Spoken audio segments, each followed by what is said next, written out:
Really made. 196 balls, nigga, we ball different. Check stats, we scoring different, nigga, Jordan Pippen. Yeah.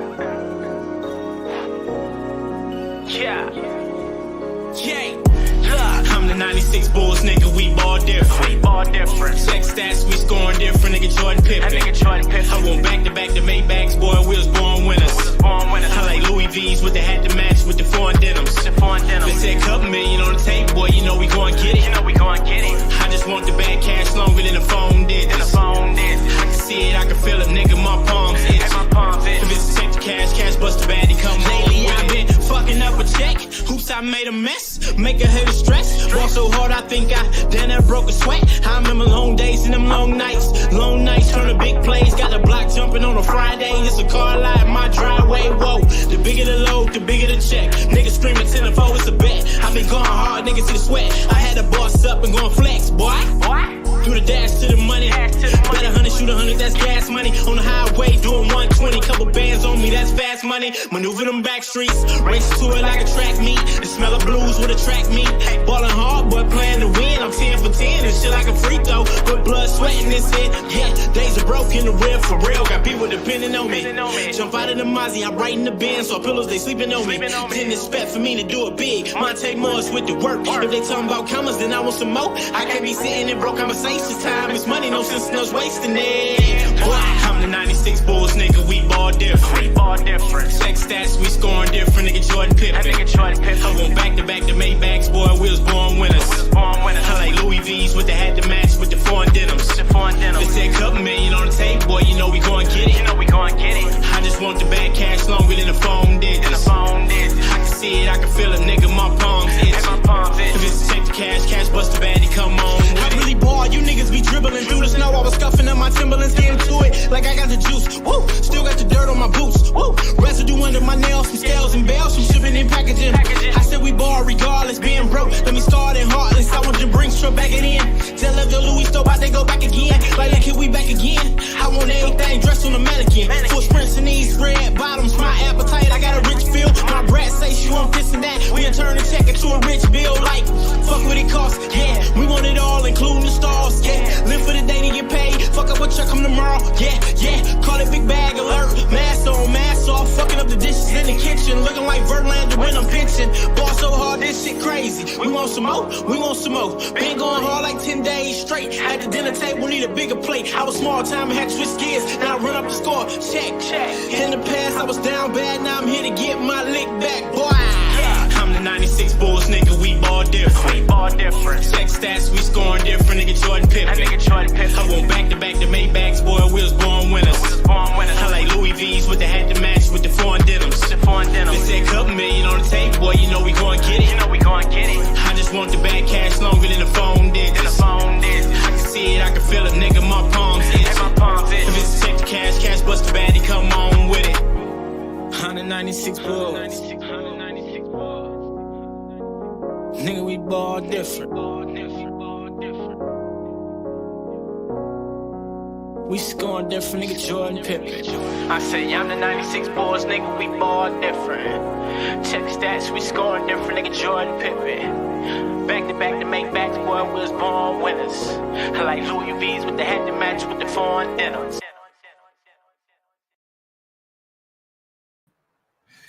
Yeah, what's happening with it? What it do? Y'all already know what it is. You tuned in to another episode of Everything Boxing. There you go, talking that boxing again. Yeah, and as y'all come in the building, make sure that y'all smash on the like button, hit the like button. And we gonna get it today. Y'all already know. Yes, sir. Let me see who we got in the building already. We got my man NGZ03. What's happening with it? D-Man Jr. What it do? Mike Ron. What's happening with it? Lord to the game boxing talk. That's my guy Kwame East in the building. Bumpy Thompson. What it do? Seattle boxing talk. What's happening with it? You said Jamal new interview with Mike Tyson is out now. Okay. I'm gonna definitely have to check that out. Ruben Layford, what it do? Adonis K3, A Sneed, Xavier Moses, my brother's keeper. What's happening with it? Okay, I got you. Yeah, I got you, Kwame. You know what I'm saying? It's all yours. Jose 94, what's happening with it? There you go, my man. Smooth Groove Boxing off in that super chat straight from that Oak Cliff. He say, Oak Cliff, stand up. One love. He says, I bet I don't be late today. Yeah, man, you on time today. Salute to my brother Smooth Groove. And then salute to my man Anthony Johnson, always coming through, showing love in that Cash App. Yes, sir. Man, y'all hit that like button. You know what I'm saying? Hit the like button. We finna get it in today. You know, come in, have another great show for y'all. Yeah, so, man, I was over there listening to Knockout and Southern T and all them cook about. You know, they were just talking about all type of different things, like, you know. But one of the things is the NFL. Man, I'm so goddamn sick of the Cowboys. Y'all know my stance. You know, that's my squad. Been my squad forever. But I'm so goddamn sick of the Cowboys. I can't even tell y'all how sick I am of them goddamn Dallas Cowboys. Them jokers is pitiful. They, as far as decision making, they got to be one of the worst organizations in all of football. Shit crazy. Lord to the game boxing time. My man Kwame, he says, Brooklyn, Philly, and VA in the house. I claim them all. Yeah, okay, I can dig it. And salute to my brother Kwame East off in the super chat. Yeah. Yeah, them Dallas Cowboys, man. I'm so sick of them. For real. I want to see what the Denver Broncos gonna look like with Russell Westbrook though. What because the Denver Broncos, they already had a hell of a defense. They just needed they had a pretty good team already. They just needed a quarterback. Adonis K3 said Houston, Texas messing over Deshaun Jackson. Yeah, we seen when all them allegations came out about Deshaun Jackson. When did they come out about Deshaun Jackson? Soon as he told them, I ain't playing for y'all no more. I won't be playing another game for this team. All of a sudden, all these women come from everywhere. They was like, yeah, all right, you ain't going to play for us? Okay, yeah, we got something for your ass. Because if all them accusations was coming up, they either, you know what I'm saying, lies from, you know what I'm saying, man, when you billionaire, you can make anything happen. When you're a billionaire, you can make anything you want happen, right? So it's either them billionaire owners made that shit happen, or they already knew about all those allegations about Deshaun Jackson, but they was covering them up. And then when he said he wasn't finna play for him no more, they was like, all right, bet. You thought we was playing with you? All right, we're gonna make them shit, we're gonna make it come right back up. So it was either one of the two. You know what I'm saying? But either way, they had something to do with it.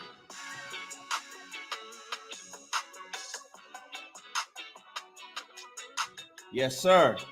She's All Out Fitness, what it do? Ruben Langford said, how the fuck the Cowboys let Randy Gregory go? I didn't know how that shit happened. But so I guess that the Cowboys had offered him a deal that you know was lucrative. He had agreed to the deal, but I guess when he got to looking in the motherfucking contract, he was like, man, hold up. And shit, Denver Broncos came through and gave him a deal. It wasn't better money-wise, but it was because the Cowboys tried to put all type of incentives in his contract, like if you fuck up, then you got to get his money back. So basically, the money wasn't guaranteed because, you know, Randy Gregory didn't have all type of off the field issues. Really, it's just motherfucker was smoking weed. That's what I really know. You know what I'm saying? When weed was, now they kind of more lenient on smoking weed in the NFL, but when they wasn't, shit, he was blowing trees and he couldn't stop blowing trees. So he's missed like 56 games. You know what I'm saying? Randy Gregory missed more games than he didn't played in. So that was like, shit, if you get in trouble, if you get suspended or something, well, we gonna take we get to get this money back. And Denver Broncos didn't have that incentive in his contract. So he was like, fuck that. I ain't signing with the Cowboys. I'm gonna go with the Denver Broncos, because even if I do fuck up or something happen with the Denver Broncos, they still gonna pay me my bread.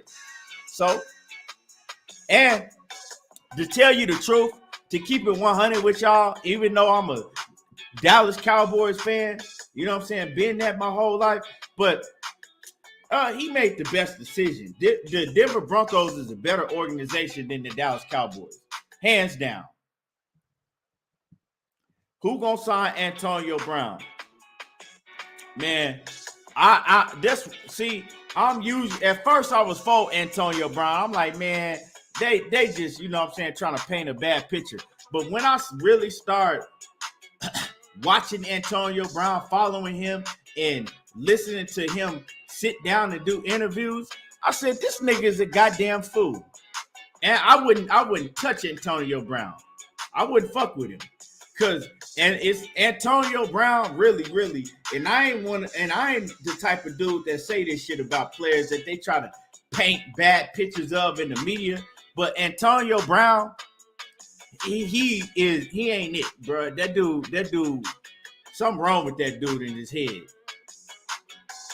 Antonio Brown is if you sign him, it's only a matter of time before he fuck up. You know what I'm saying? I wouldn't touch Antonio Brown. That dude is a nut. And now he walking around with Kanye and shit, and he really think that he think that he is the fucking Lord Jesus Christ. My bad, I didn't mean to cuss using the Lord's name, but he think that he is Jesus Christ himself. Real talk. That's how Antonio Brown, he think that he is Jesus Christ himself. Real talk. My man Ricky Williams boxing off in the building. Mr. Make the damn fight. Make the fucking fight. Yeah, Seattle Boxing Talk. I wouldn't touch his ass.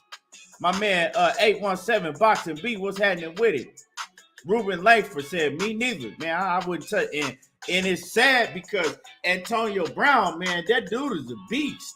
He's a beast. A straight monster. But, man, that dude, something wrong with him. Real talk.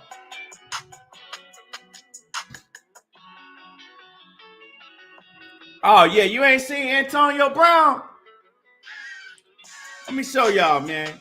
Let me show you. Dude that lost his whole fucking mind. Man, that's crazy. I said Antonio Brown, and he the first one that popped up. This video, as soon as I pull Instagram up, this is the first thing that popped up. See, these smartphones be tripping me out nowadays.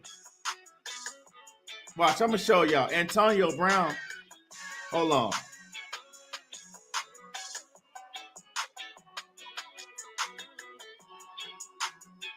Something wrong with this dude. Let me see. Hold on.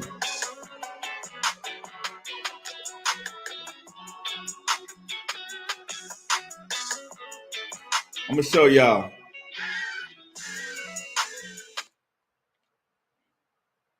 Show y'all something real quick.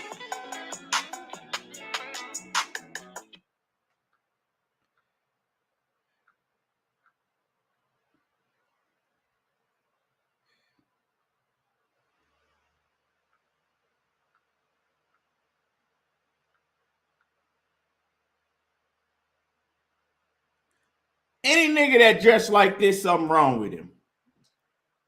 Straight up. If you dress like this, I don't want you on my squad. I know you ain't got it all upstairs. Straight up. Hell wrong with this nigga, man. Yeah, Antonio Brown, like I said, on the football field, I'm a fan of him, but I wouldn't pick him up. Dude, something wrong with him. This nigga, come on, man. Check this out. He think he Kanye West and shit now, and both of them, you know what I'm saying? He ain't good. Look, check this out. Come on, man. He walking around like this and shit. I don't want that nigga on my team. I know he ain't got it all upstairs. Come on, man. But Antonio Brown on the football field, dude's a monster for sure. Real talk. He's a problem, but you know, he always gonna get in trouble. 817 says the Cowboys stood by Randy hold on. Let me see what he said. He said the Cowboys stood by Randy Gregory, bipolar ass, while he smoked weed and fucked up. He played 1.5 seasons out of 6 and had a career high 6 sacks. Yeah, I ain't tripping on Randy Gregory, dog, but I mean, you get rid of Amari Cooper, you let him go. You get rid of Cedric Wilson, and you sign motherfucking what's his name? My guy, Michael Gallup to a big ass contract. That shit was the stupidest. That shit was dumb as hell. 817. Cedric Wilson is just as good as Michael Gallup, and Michael Gallup is coming off an ACL injury.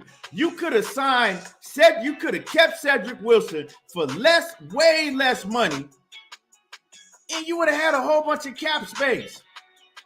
They doing shit ass backwards, right?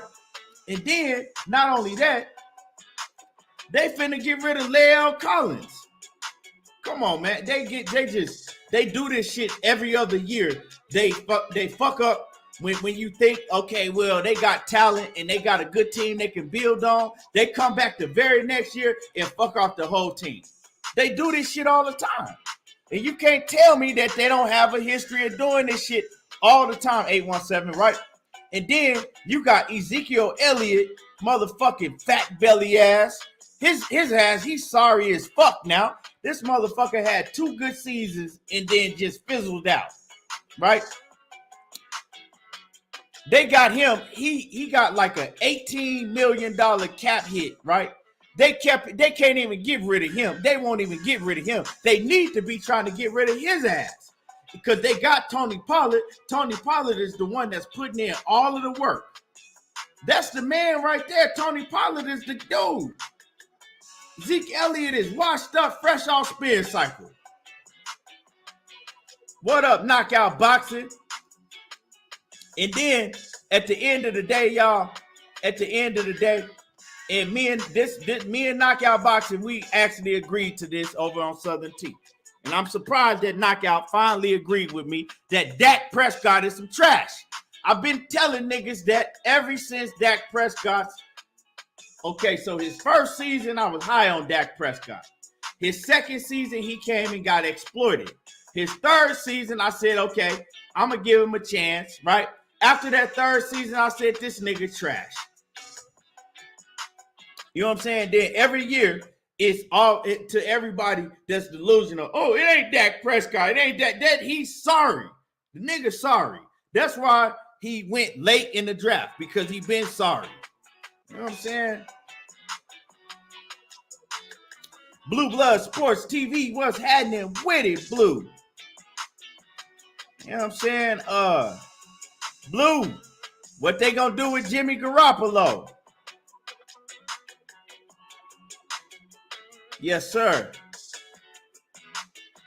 Knockout say, yes, he trash, bro. And I'm glad that Knockout finally admitted that, because one thing that me and Knockout used to go back and forth, he hated that I was calling Dak Prescott trash.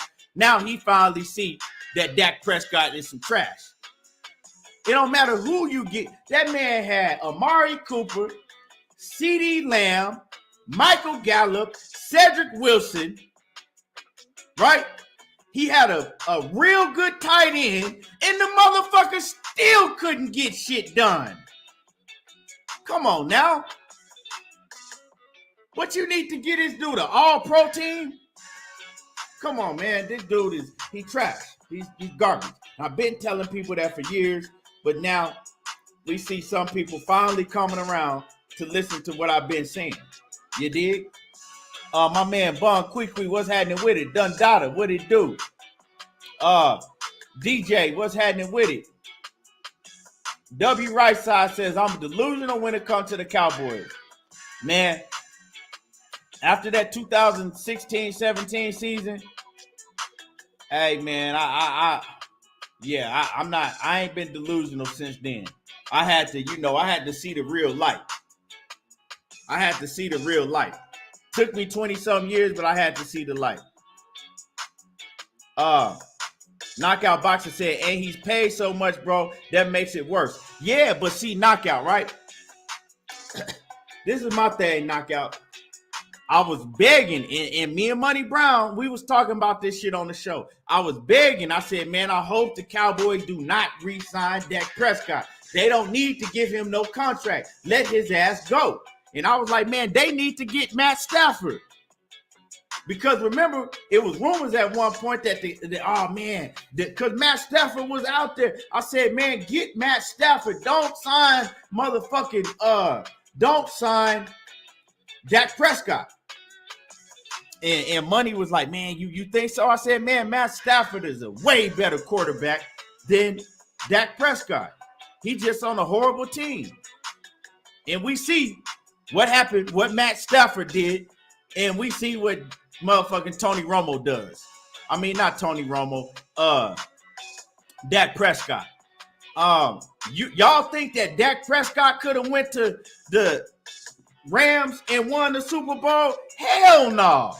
Dak Prescott wouldn't have went to the Rams and won the Super Bowl. He would have went to the Rams and choked just like he did with the Cowboys every year, over and over and over again. Knockout say, yeah, Stafford is better. I was wrong. He said, y'all screenshot this because it doesn't happen too often. Hey, man, I respect you for finally coming out and seeing the light and admitting that your boy was right and you was wrong, right? But hey, it happens. W. Rice says, I'll take Stafford any day of the week. Go Dogs. Man, I'm telling you. My man, Dwayne Freeman, boxing matchups with Dwayne Freeman, that is. Jawan Brummels, what's happening with it?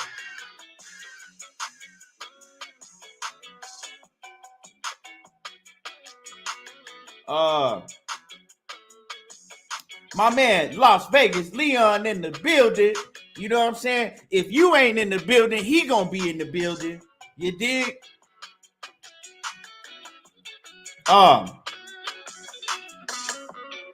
Knockout Boxer said it hurts to admit it, bro, but you can't hide from the truth. Now, Knockout, I told you, bro. I told you. I said, man, I told you, Knockout. I said, once you see the light and you realize that you hiding from the truth and you being delusional, you're going to feel a lot better about the Dallas Cowboys. Because, hey, so you still going to go back and forth this year. I'm telling you because, you know what I'm saying, I'm a former Dallas Cowboy addict. You know what I'm saying? I'm a former addict. Let me clarify that shit before motherfucker come in the chat late. Man, did y'all hear everything boxing? Man, he on drugs. He an addict. He admitted he was an addict. I'm a former Dallas Cowboys addict, but the first year is I was trying to wean myself off, and you know what I'm saying? It still hurt. The second year, but now, you know what I'm saying? Now, I've been clean and sober from the Dallas Cowboys for about 4 years now. I've been clean and sober from the Dallas Cowboys. I still watch all their games. I still root for them to win, but I don't have no expectations at all. I don't have no expectations for the Dallas. I go into every season knowing that they're going to lose. That they either go make it to the playoffs and lose in the first game, or they ain't going to make it to the playoffs. That's my expectations. So, Knockout. You know what I'm saying? I'm letting you know. This year going to be hard, Knockout. Next year going to be a little easier. It's still going to be a little hard. But by the third year, you're going to be fully sober. You're going to be clean. You know what I'm saying? You ain't going to be an addict no more, knockout. By the third year, you know what I'm saying? You're going to be fresh, new, and you're not going to be an addict no more, knockout.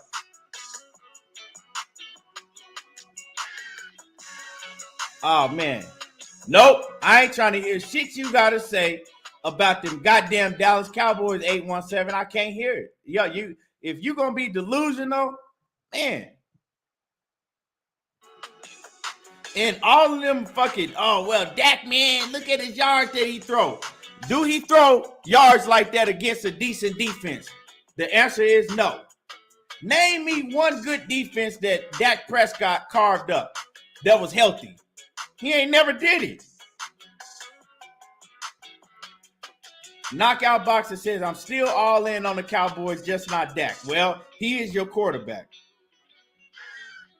He is your quarterback. You can't win a debate. You can't debate me with the Dallas Cowboys 817 because there's nothing to debate.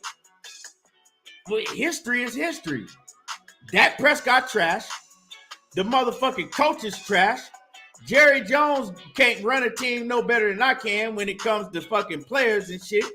The fucking coaching staff, the whole organization, just throw that shit in the trash. Straight up.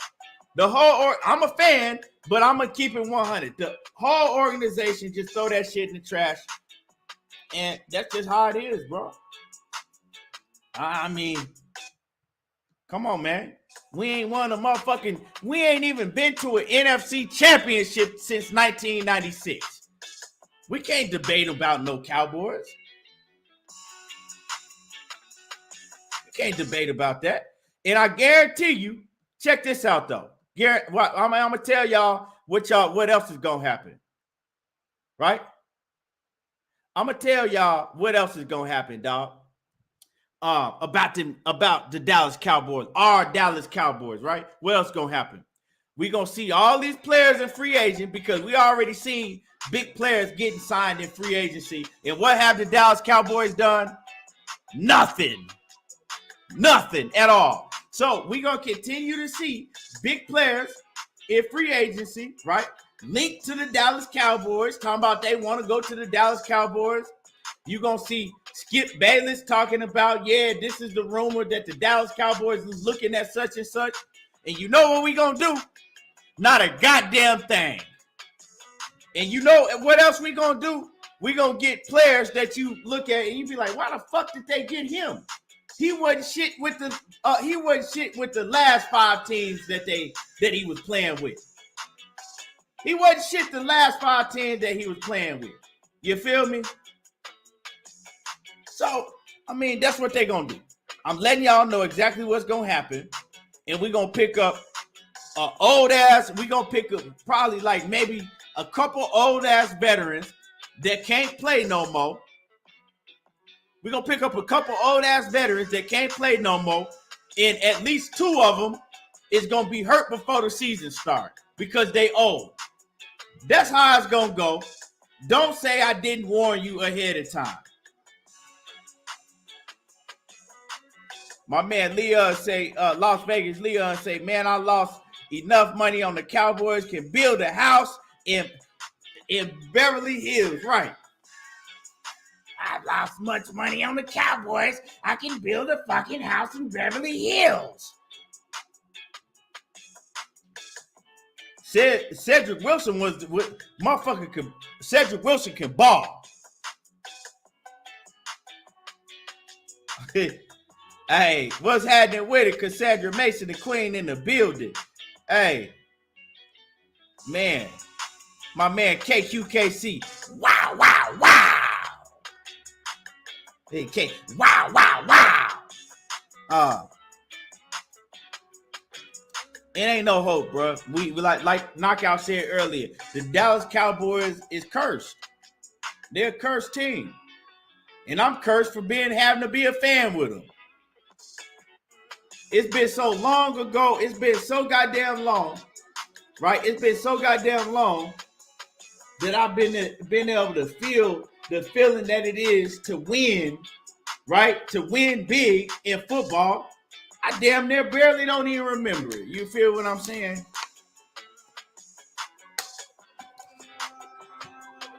But let's get into this boxing talk, y'all. Y'all hit my like button. Y'all hit the like button. Enough of that. Enough of this Dallas Cowboys shit because I'm about to get mad and stressed out. So enough of this Dallas Cowboys talk. Let's get into this football.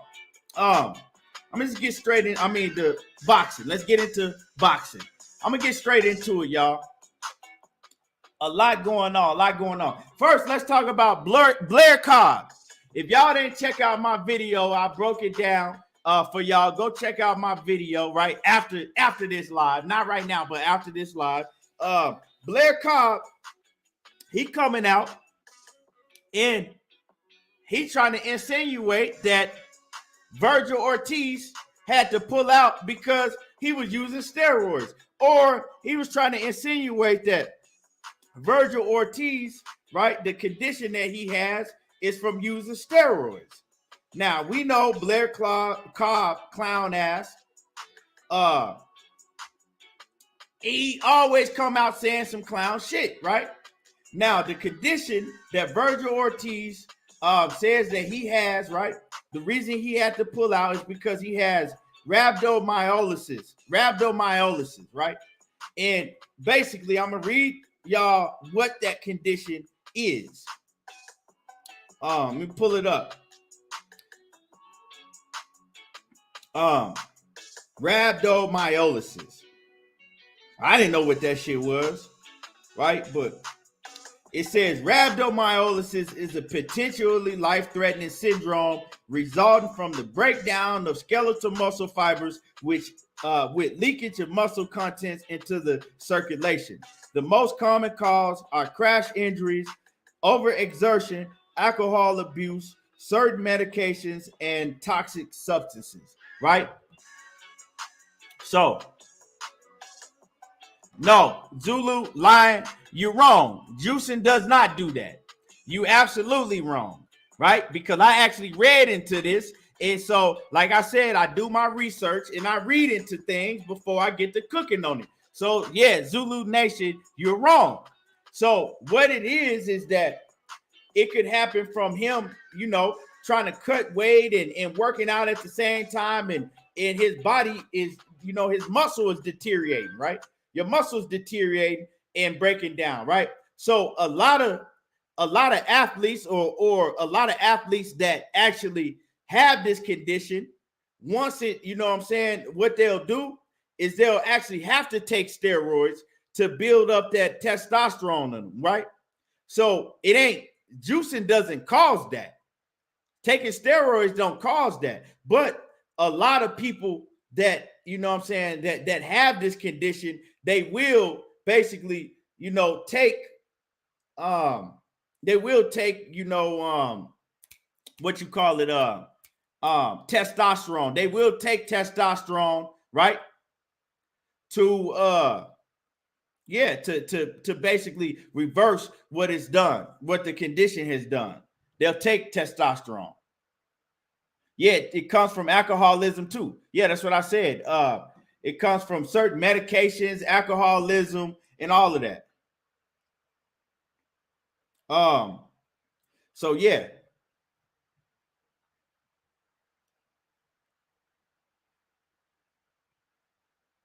So it ain't from steroid use. I'm not finna sit here and be a clown and accuse this dude of taking steroids and be a troll and do all that shit because we don't have no motherfucking proof of that. First of all, Virgil Ortiz ain't never dropped dirty from taking steroids.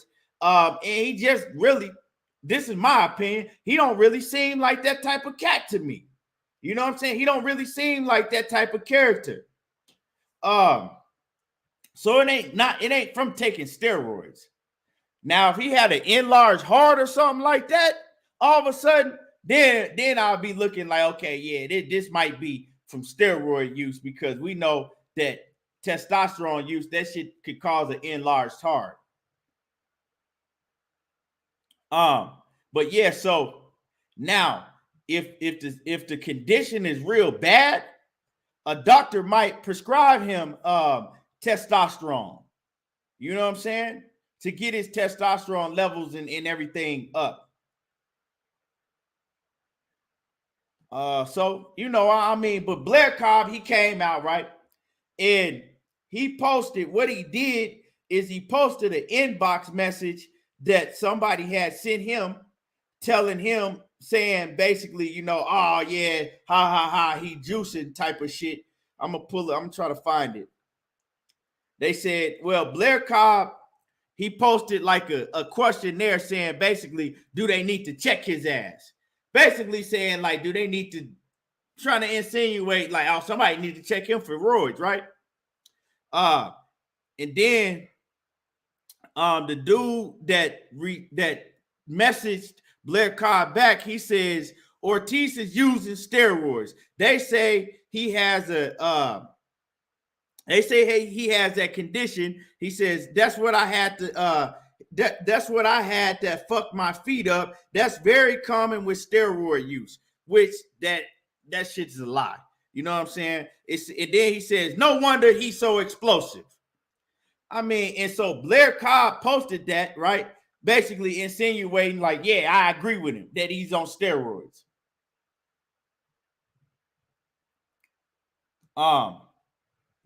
So yeah. My man Zulu Nation says, what's the difference between steroid juicing and testosterone? Never said it was no difference. I don't know what you mean. I never said that it was a difference. I'm saying that after, right, testosterone, steroids, that's all basically the same shit. But I'm saying after you have this condition, sometimes, you know, medical physicians will, you know, give them testosterone treatments to get his shit up, to try to reverse the condition or, you know, help it.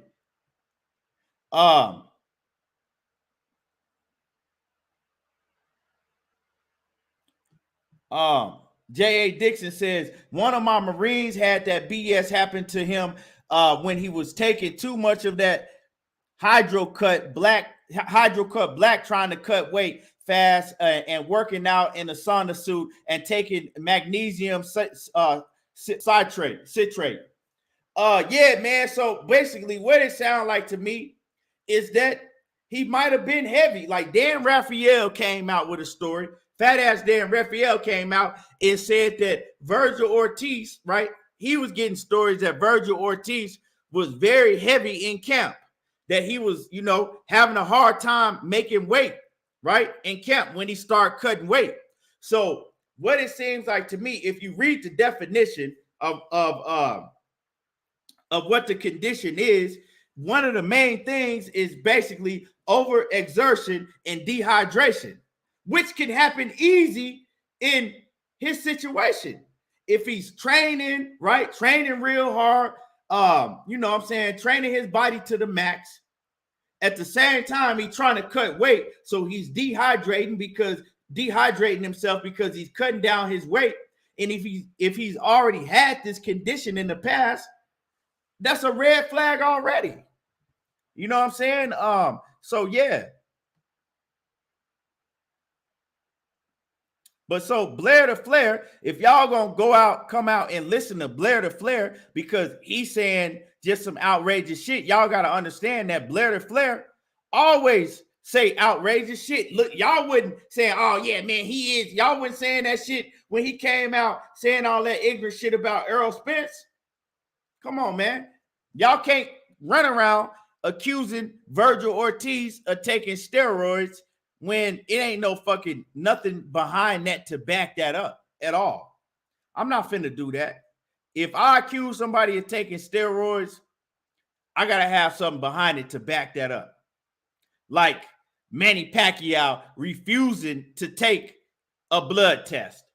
That shit is a red flag to me. Or a motherfucker drinking some tea, right?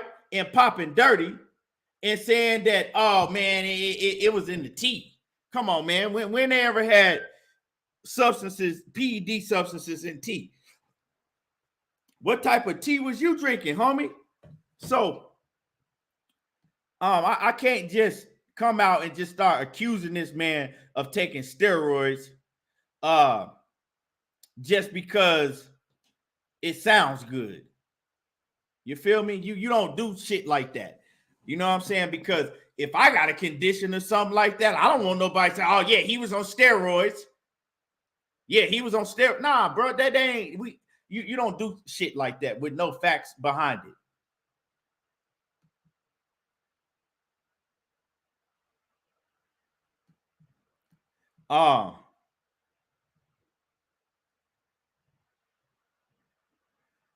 So I mean, I gotta have more facts before I go run off saying this man on steroids. AJ64, what's happening with it? But Blair Cobb, that's what he gonna do. And I knew that when Virgil Ortiz announced, right, when he announced that he had this condition, when he came out and announced this, he's gonna have to pull out. I knew once I read about the condition, I said, a lot of fans, a lot of people in the boxing world, they're going to translate that and flip it to steroid use. I knew that shit was going to happen. I knew it was going to happen. I just never looked at Virgil Ortiz as that type of cat. You feel me? You got to do something that make me look at you like that before I go that route, and he ain't done nothing like that ever. So, 817 Boxing B, what it do? He said Virgil ain't never did no such shit to have you think he on roids. Blair wrong for that. But that's what Blair do. And my bad, salute to my nigga AJ, my dude AJ64 with the $5 super chat, man, coming through showing love. Jay Miller says, is Ortiz rolled in VADA or US ADA? I don't know. I didn't go look and see what he was enrolled in. You know what I'm saying? Ruben Langford said Manny Pacquiao on them roids, which is part of the reason Mayweather fight was held up. And I don't think the Manny Pacquiao was on roids. I don't think he was on roids. I've been telling people this for years. I think that he was on EPO. And that's the same thing that Lance Armstrong was taking and winning all those Tour de France's and passing all his drug tests. See, during that time, 2009, 10, all that shit, EPO, you couldn't detect it in your bloodstream. I mean, you couldn't detect it. The only way that you could detect EPO was in the bloodstream, right? You couldn't detect it in no type of other drug testing except for taking blood, Olympic style drug testing, blood testing, right? EPO. That's the only way you could detect that.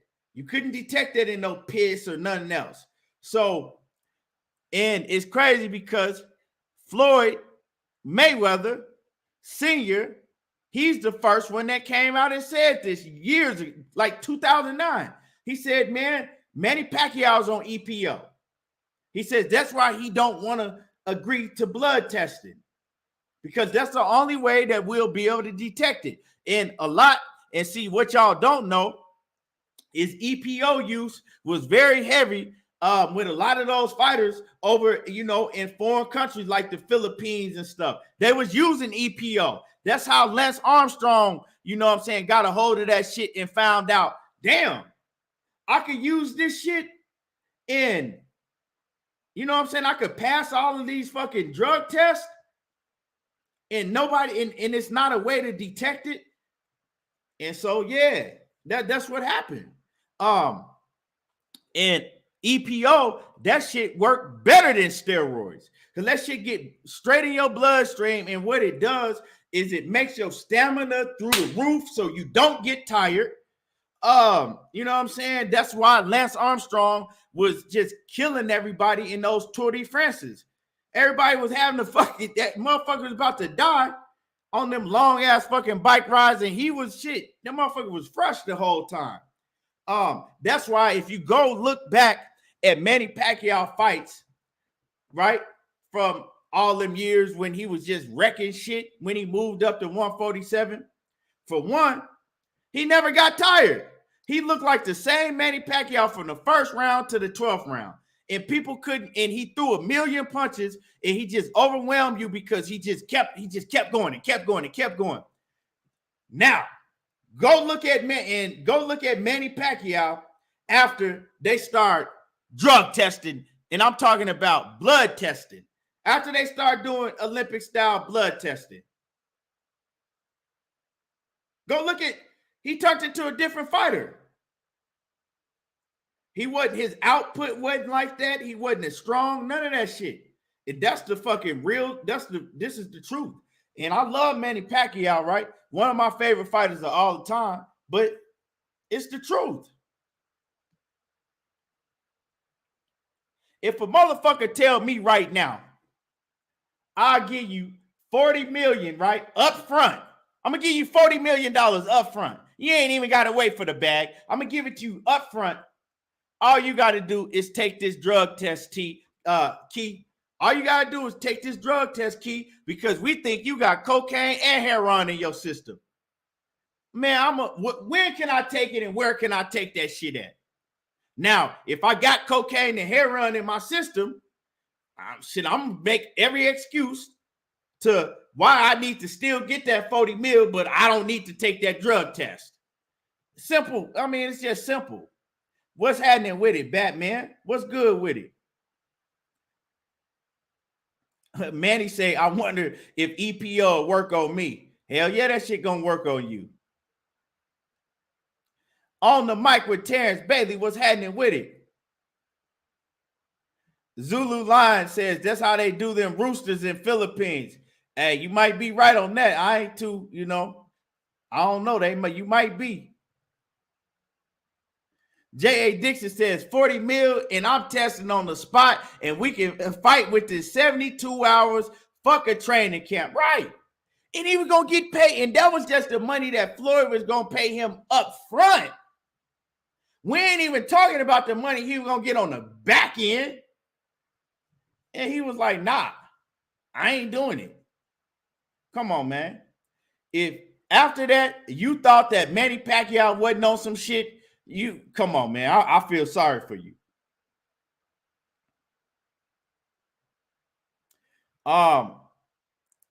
T say, wasn't Virgil supposed to fight early 2022? I don't know nothing about that. But I know last year Virgil, he had to postpone, I think it was a Maurice Hooker fight because he had got COVID and he had got real sick with COVID. But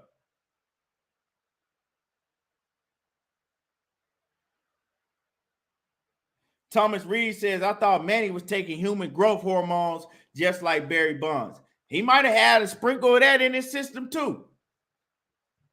But I sure think that he was on EPO.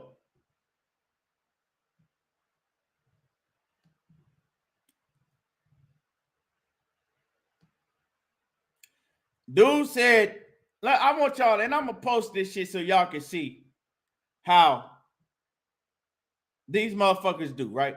Dude said Floyd ducked VADA because they do carbon isotope testing, right? Carbon isotope testing, whatever the fuck that is, because I don't know. But he said that Floyd Mayweather ducked Olympic style blood and urine testing, right? This is how delusional and the shit that these fans make up, right? How could I be? See, one thing is what we don't give Floyd credit for. Floyd is the one that brought Olympic style blood testing into boxing. Nobody was talking about that shit until Floyd put that shit to the forefront and he was demanding that shit. Floyd was like, I'm not fighting unless it's Olympic style blood and urine testing. So make it make sense to me how you figure a man that brought Olympic style blood and urine testing into the sport of boxing was the main one ducking it. Make that shit make sense to me. Please.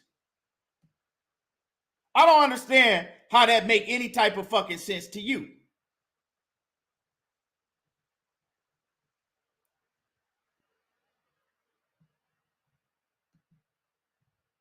I don't understand where y'all come up with this shit for. I don't understand where y'all come up with this shit. That's working against yourself. Like, if you that mad that Floyd beat your favorite fighter, just say that, homie. If you that mad that Floyd Mayweather beat your favorite fighter, homie, just say that shit and let it go.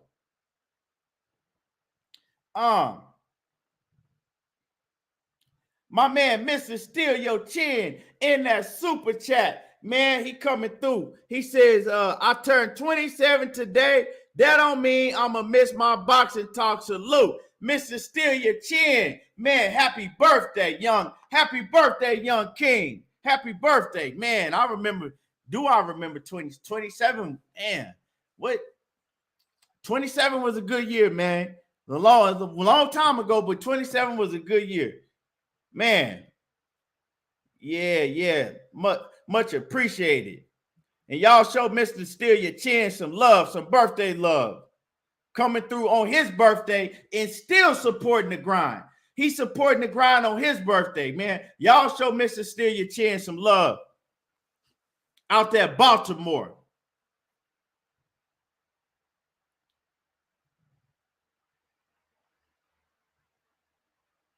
My brother's keeper, his birthday today too. And happy birthday to the king, my brother's keeper. Hell yeah. Yes, sir. Y'all right there with my mom. My mom's birthday was the 10th. Y'all the 16th. What's your points? What's happening with it? Yeah, so, but you know, the moral of this story is I'm not going to go off accusing nobody of steroids, but I don't have no type of evidence or nothing suspicious to back it up. Other than, you know, some condition that people saying, oh, well, it could have been used for steroids. I don't think so. Yeah, Mr. Steal Your Chin. Post your Cash App. Put your Cash App in the chat, Mr. Steal Your Chin. And I'll pin it up in the chat.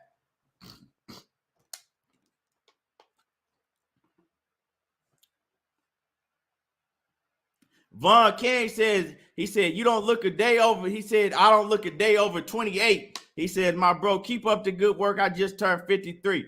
I ain't in my 50s, but I ain't nowhere near in my 20s. I appreciate that, man. Hopefully I could continue to look young for another 40 years. Hopefully I can continue to look like this for another 40 years.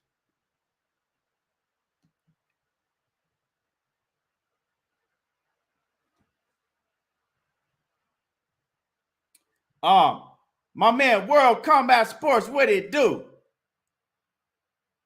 World Combat Sports says it's his birthday today and tomorrow.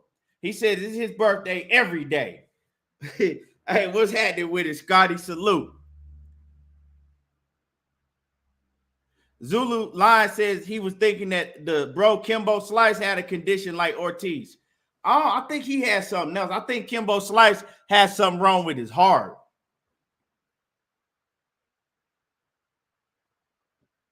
Yeah, man. I wish I'm gonna tell you like this, R West. I wish I was anywhere near the age that most people think I am.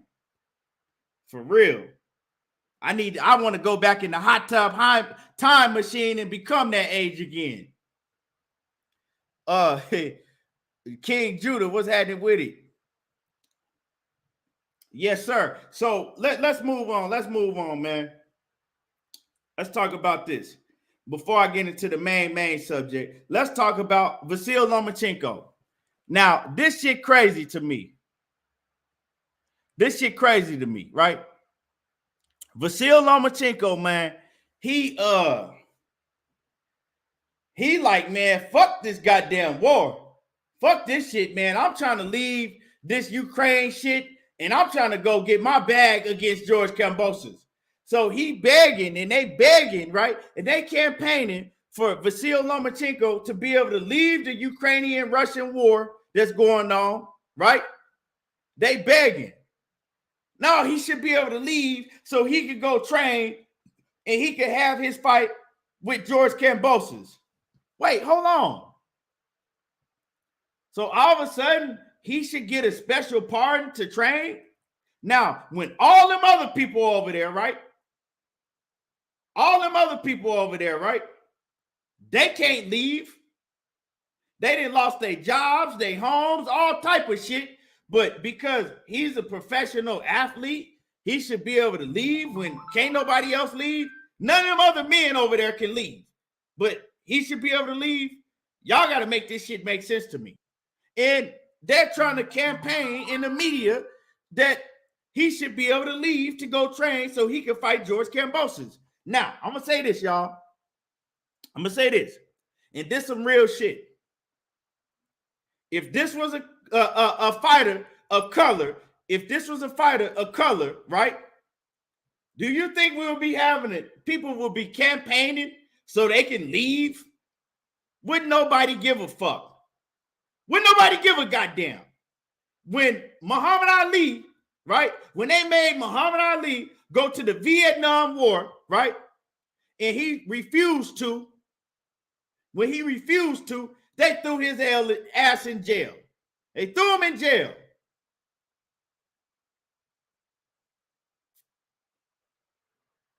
And you might say, well, this is 2022. That was back then. Ain't shit changed but the fucking time. Ain't shit changed but the date and time. So I want to know, how is it okay, or people thinking it's okay, for him to be able to leave so he can train for a fight, so he can presume his profession, right? His professional career that he had, so he could go on and continue with his professional career. None of them other people over there, they can't do that. Why is it different for him?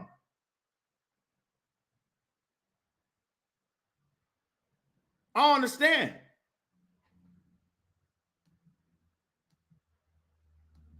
Why is it different from him?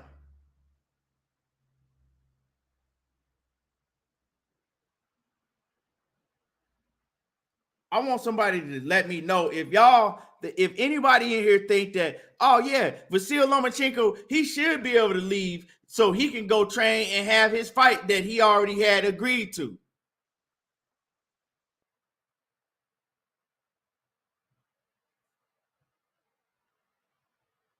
I just want to know, how is that okay for him, but then everybody else is stuck over there?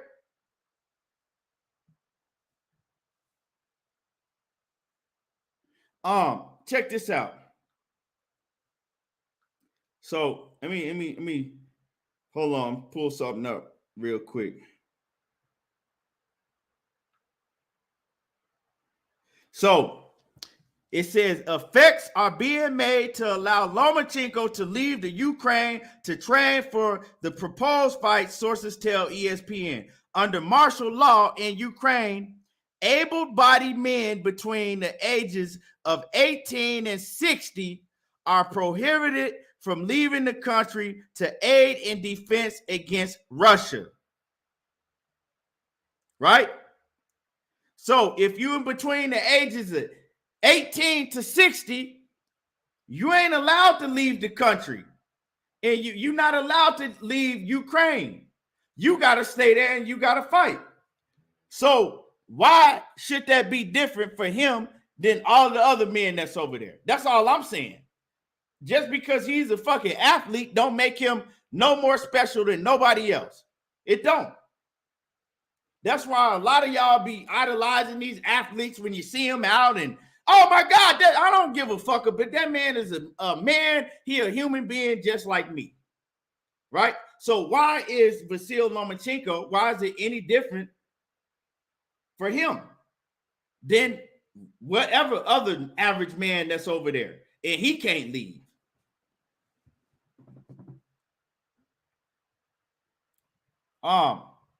That's what I don't understand. You can't give him special privileges like he's such a, you know what I'm saying? Like he higher than every other man that's over there, right? He's a man just like them.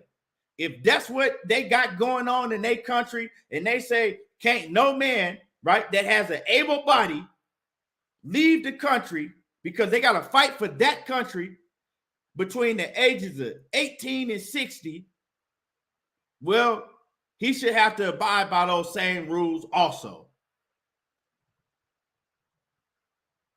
You feel me? That's just all I'm saying. OTB says Usyk agreed too. Yeah, but Usyk ain't talking about, oh man, y'all got to let me leave so I can fight so I can fight Anthony Joshua. Nah, he know what it is. Just what it is. See, what they should have did is when they should have tried to apply for, dual citizenship. Now, if he had dual citizenship, like if he was a citizen in the U.S. also, then shit, he didn't never have to go back over there.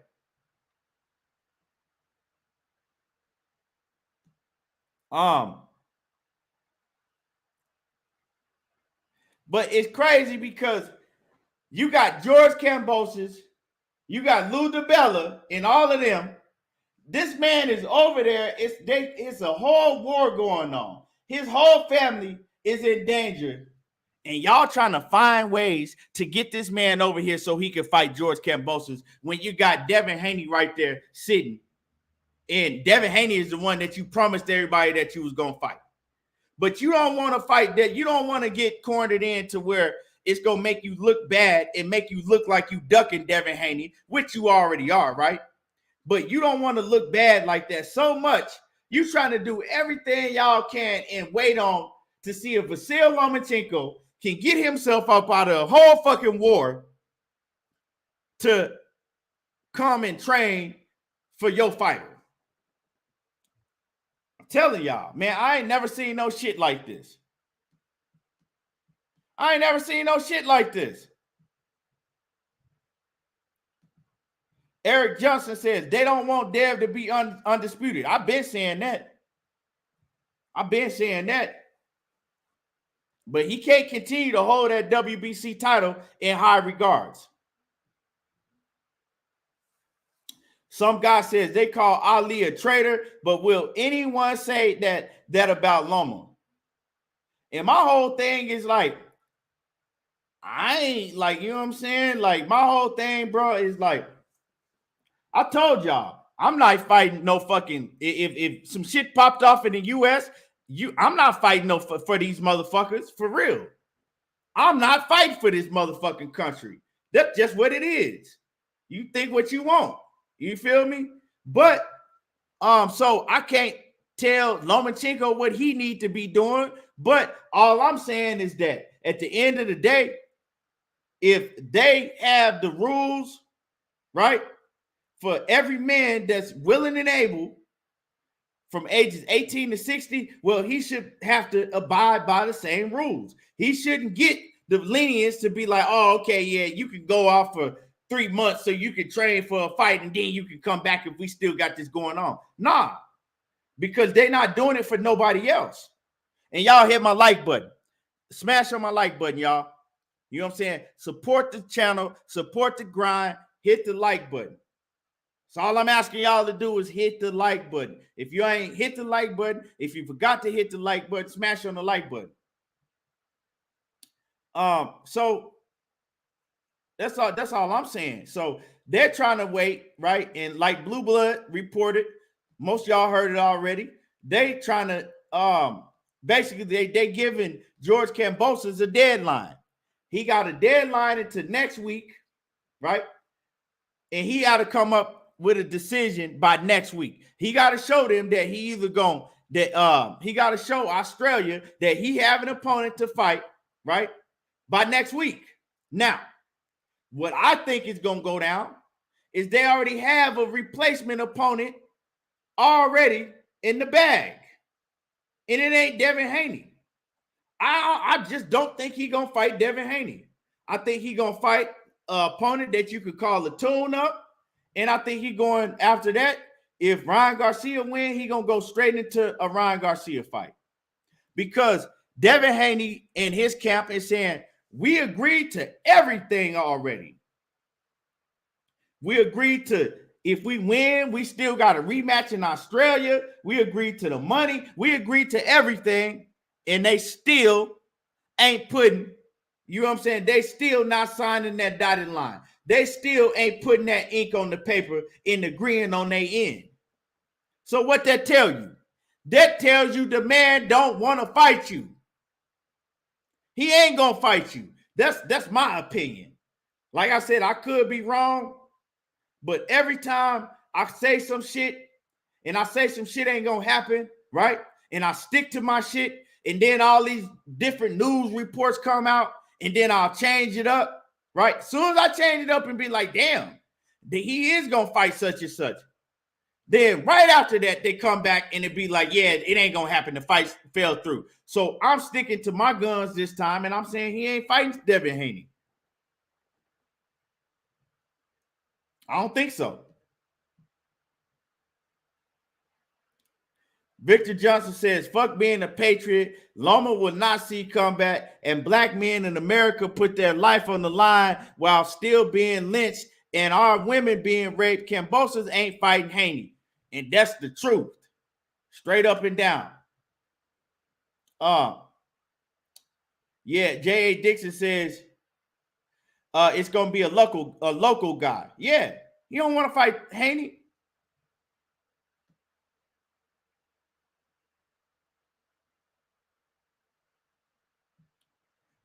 Ruben Langford says, if Devin become undisputed, I bet money he ain't gonna sit on them belts like T.O. and Kambosos did. I don't think he will neither. Devin won all the smoke at 135.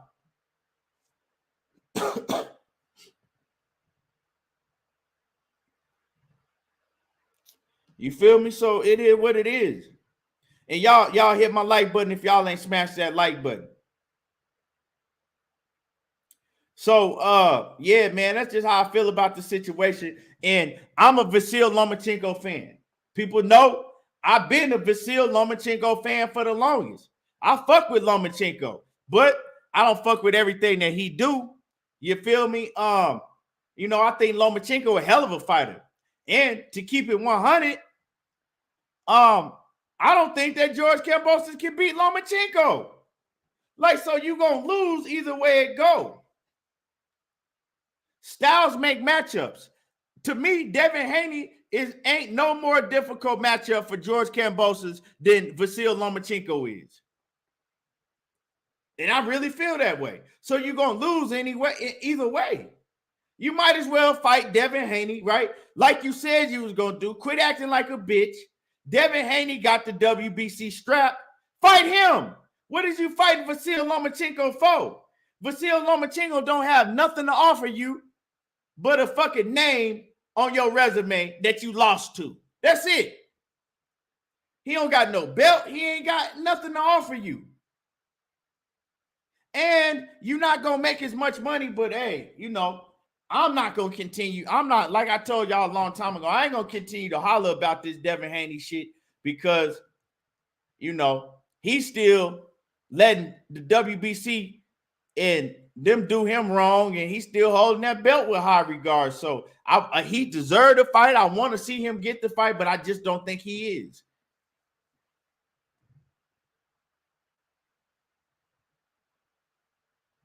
So it is what it is, you know. And y'all hit the like button. Y'all smash on the like button.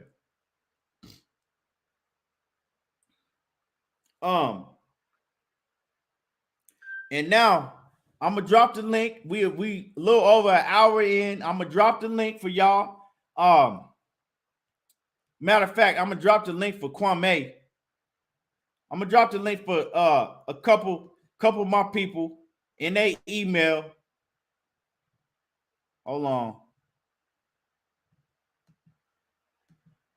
And we're gonna get to cooking on this situation with Danny Garcia, Jaron Boots Ennis, Bud Crawford, and his team.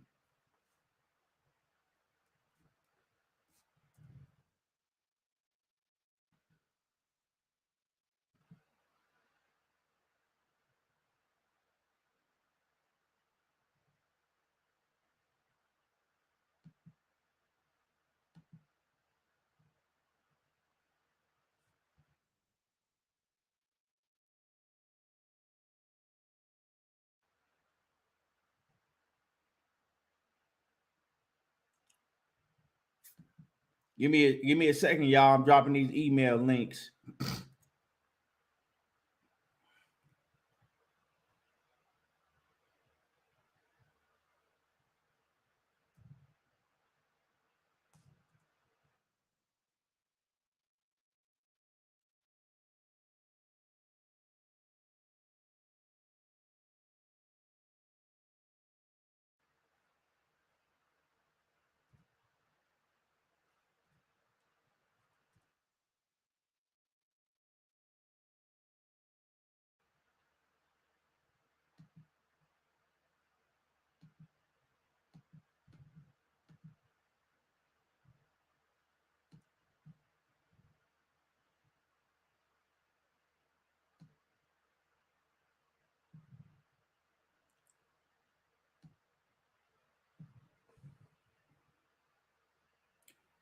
I sent you one, knockout. I sent you one too, Kwame. I know you said you wanted to hop in on this. Okay, I got you, Kwame. Yeah. So, well, let's cook on this. Let's cook on this whole thing that's going on with Terence Crawford, man, and his camp. Now, Jaron Ennis, right? Let's talk about Jaron Ennis first. I got you. I don't know your email, A1. A1. Knockout might know it. Knockout, you know A1 who's on email? Nah, I don't, bro. I don't. Yeah, I don't know your email, A1. Let me see. You gotta you know what I'm saying? Let me know what your email is. But yeah, man. So first of all, Jaron Ennis, dog, he just signed a multi-fight deal with Showtime, right? Multi-fight deal with Showtime, knockout, man. And you know what that let me know? That let me know that that the Showtime know that he the next thing, right? They trying to get a hold of him early, that he is the next thing. And it looked like that, hey, Jaron Ennis might be that next superstar with Arrow on them, with EJ in them, right? And so they signed him to a multi-fight deal. I think it was like a three-fight deal with Showtime. Yeah, they said at least 3 this year, so I don't know how many more, but they trying to see him in the ring this one time right here, and then they got him set up for at least 2 more times this year too. Right. So I don't know what's going on after that, but it is multiple fights. So they signed him to a 3-fight, at least 3. My brother Knockout just said, right? And I'm gonna send you one too, OTB. Well, I don't got your email neither. Hold on. But yeah. So man, dog, it looking like that they gearing up for Jaron Ennis, right, to make some real noise. One of these top guys that PBC got, they're gonna have to see Jaron Ennis. They're gonna have to see him real soon because he coming. Now, I don't think it's gonna be Errol Spence because, like, we already know that Errol he's doing what he said he's gonna do, right? He said he doing what he been saying he gonna do. Ugas, Terence Crawford. If he can't get Terence Crawford, he moving up. So to me, that kind of X him out. Now you got Keith Thurman, my dude Zulu Lion said. Keith Thurman said he ain't fighting Jaron Ennis no time soon. That's what he said. No time soon, right? He said if they fight, it could be somewhere down the line, but no time soon. So that ain't gonna happen. Now, Jaron Ennis and Terence Crawford name been linked together. People like, okay, well, shit. What's up with, Boots been calling out Terence Crawford. He called out Errol Spence. Errol Spence he responded to the call out, right? And let everybody know I ain't ducking no Boots, right? I'm not ducking no Boots for sure. Terence Crawford ain't really said nothing. So Bernie, he do a lot of talking for Terence Crawford. And people still on Terence Crawford head like, we want to see you fight Boots. The battle of the switch hitters. Now, let me take y'all down. Let me take y'all back a little bit. When Jaron, can I say this, bro? I don't want to cut you out, but real quick, Terence Crawford, I wish that, and I know you're not doing this, I wish people would stop calling him a switch hitter, bro. Well, that's what I was just getting. Okay, yeah, okay, go ahead, bro. Go ahead. I ain't gonna steal your thunder then, bro. Yeah, so what I was getting ready to say is, right, Jaron Ennis, when he talked about Terence Crawford, and they was calling Terence Crawford a switch hitter, Jaron Ennis said, nah, we ain't finna do that. He ain't no switch hitter, right? Vasyl Ennis was like, he ain't no fucking switch hitter. He a fake switch hitter because he starts off in southpaw. I mean, he starts off in orthodox, right? And then round by like 2-3 rounds, depending on who he in the ring with, he'll switch to southpaw and he don't never switch back. Now, Key, I'm gonna keep it a buck, and this ain't no. These are just facts. You go look at the Sean Porter fight. Go look at the Kell Brook fight. Go look at the Mean Machine fight. You got Bud Crawford in orthodox, maybe the first round at the most, and then after that, it's all southpaw. And then the Sean Porter and Kell Brook fight, it's only orthodox for like part of the first round, and then it's all southpaw. So. He don't even do the shit for 2 or 3 rounds no more. Bro. Well, that's why I said it depending on who he fights. Because when he in there with lesser competition, he might do it for like 3-4 rounds sometime, and then he'll switch and he won't never switch back, right? But yeah, so they basically saying that he's not a switch hitter. He's a southpaw fighter that can fight right in orthodox. That's what he is. But Jaron Ennis, they said, I'm the real switch hitter. You know what I'm saying? I switch back and forth, and I even switch in the middle of my combinations. He ain't no switch hitter. He perpetrating like he a switch hitter. Y'all calling that man a switch hitter, and y'all giving him credit for something that he ain't. That's what they saying, right? Now, when you look at Terence Crawford in the orthodox stance, he ain't really that good, bro. He's not really that good in orthodox. He not. I mean, let's keep it 100.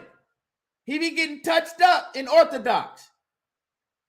You know, World Combat, I'm talking to you. When you look at Terence Crawford in the orthodox stance, he ain't that good. He's cool. He be collecting data, Key. He be collecting data. He collecting a whole lot of data upside his head when he's in orthodox. Now, when he switches to southpaw, that's when he becomes a very, very, very good fighter.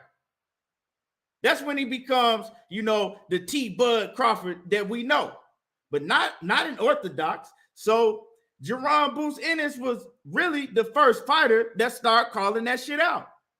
Hold on. This motherfucker ain't no goddamn a switch hitter. I'm the switch hitter, and I do everything better than what he do. Everything he could do, I do it, but I do it 10 times better. I beat his motherfucking ass. That's Jaron Ennis. Oh, yeah. I beat his ass. That fight easy for me. So people was like, hey, we want to see Boots and Terence Crawford then.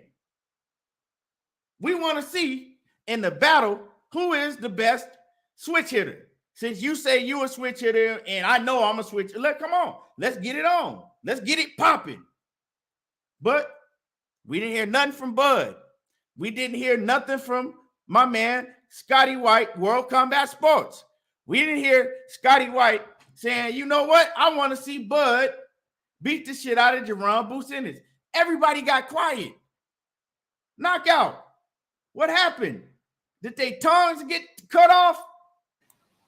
Did motherfuckers? I just know Freddy Krueger come in and they sleep when they was dreaming and cut all their tongues off because they got very quiet and nobody was like, yeah, we want to see him in Boots. Shit, fuck it. They both free at this time.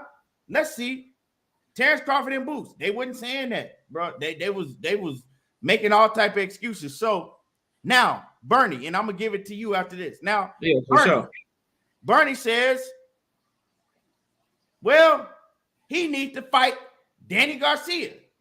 They taking pictures together. They acting like they cool and all that, but they need to fight each other. I like that fight. That's a good fight. Boots and Danny Garcia. Won't he fight Danny Garcia, right? To show if he ready for a Bud Crawford. I want to see him fight Danny Garcia. Excuse me. Let's see if he ready for Bud Crawford, right? Because he says, because Bud Crawford will fight anybody. He'll fight anybody. But we want to see him fight Dannny. Let's see him fight Dannny. Well, that's the route that they're trying to put him off on Dannny now, right?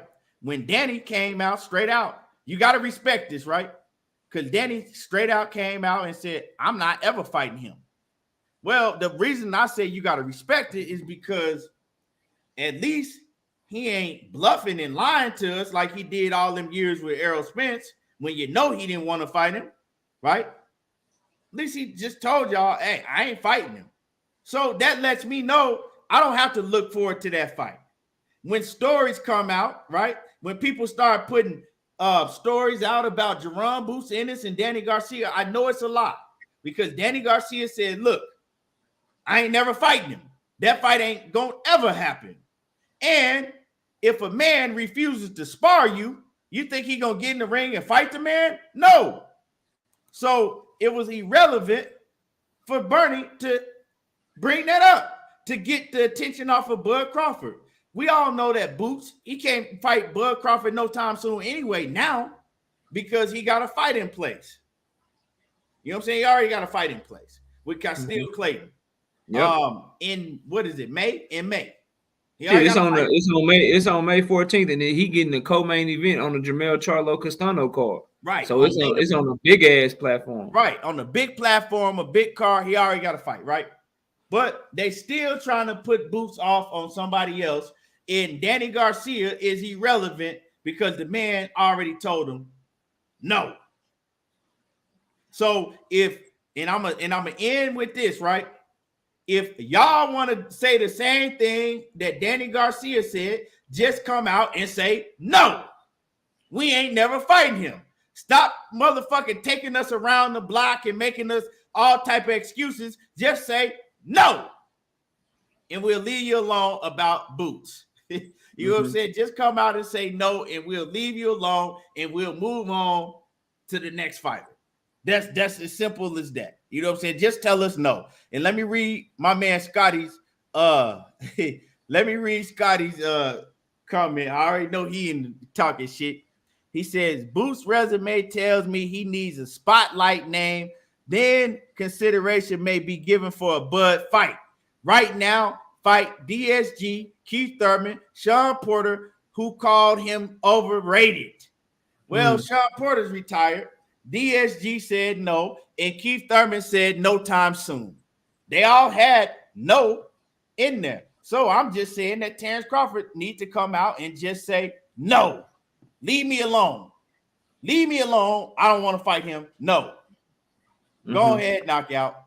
So, yeah, bro. So my thing with this entire situation is it's very simple. Like, as a boxing fan, I prefer Terence Crawford to wait and fight Errol Spence for undisputed. But if we're talking about potential opponents, it's very funny to me that I hear Bernie, and I just read the homie Scotty, World Combat Sports. I just read his comment, and I've been on some panels lately with a bunch of Terence Crawford fans chopping it up with him. And what I hear about Boots is his resume. He hasn't proven enough to get in the ring with Terence Bud Crawford. And you know where I go with that shit, Key? Like, when I hear that shit, I immediately start looking at who that fighter has fought. And I go to, okay, well, if he hasn't proven enough, then everyone that you fought recently in this weight class should have proven more than him. Because if not, then that entire argument goes out the window. We hear similar arguments when you bring up Demetrius Andrade or Jamal Charlo or David Benavidez. When you bring them up for Canelo Alvarez, it's the whole who has he fought shit. What does his resume look like? And I'm starting to hear that shit with Jaron Boots Ennis and Terence Crawford fans. Because when you talk about resume, all right, that's cool. He need to get a big name to prove that he get a shot at Bud. All right, I'm with that. So what big name did Jose Benavidez Jr. beat? before he got his shot? Who did he beat to get that fight? Will be my response to that. My question, or another one will be who did Mean Machine fight? Because Mean Machine was coming, like, people fail to realize this, but y'all know Mean Machine was coming off of a draw. Jose Benavidez did, and he actually did beat somebody. He beat a tough ass opponent before he fought Bud. Who he beat? You don't remember?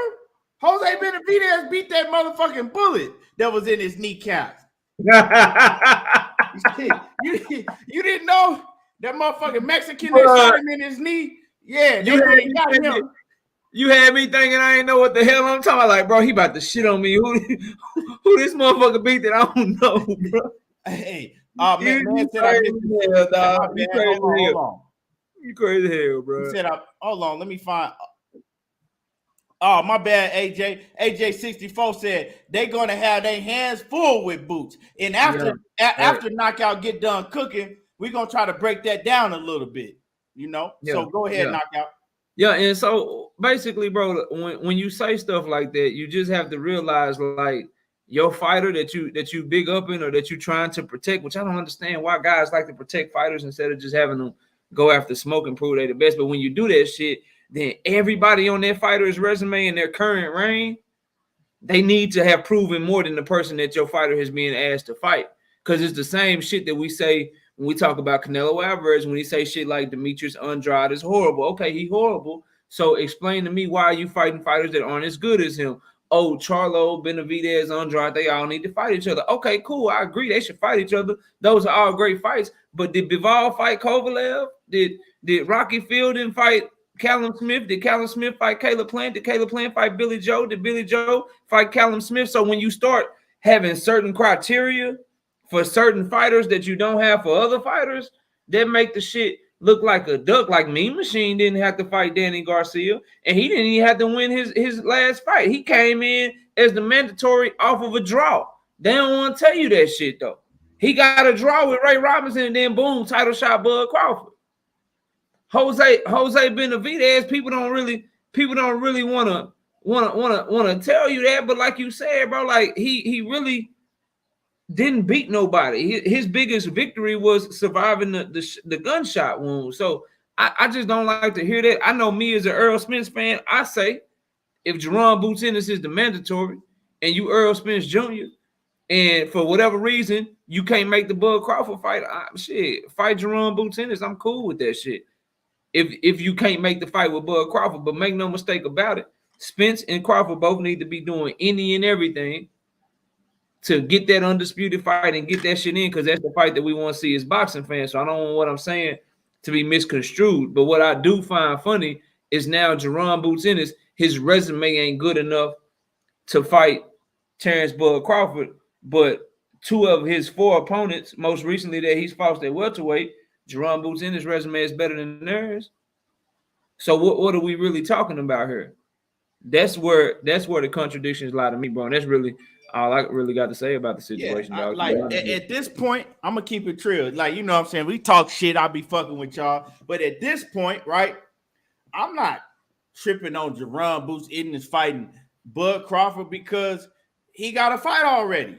I don't expect Bud to wait around for now. I want to see Bud and Errol Spence. If he gonna wait for anybody, I want to see him wait for Errol Spence. Now I think he should fight a fight in between, because like I told y'all last week, realistically, if Bud and Errol fight, they not gonna fight until late September at the earliest. The earliest to be late September or December. You know what I'm saying? Anywhere late September, late November, or early December. That's when that fight will happen. It's a while out, right? So I don't expect him. I don't want to see him wait around. You get a fight in, right? We can't be Boots because he got a fight coming up. But when they both didn't have no opponent, that could have easily been Terence Crawford and Jaron Boots Ennis fighting in May if they could have got the business done, right? But he didn't want no parts of Jaron Boots Ennis, right? So just say that shit. Say that. Don't try to put him off on another innocent bystander.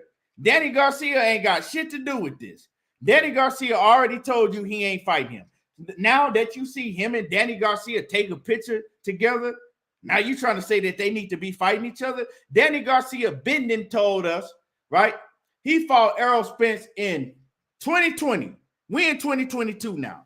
He been told us he ain't going back to 147. He campaigning at 154.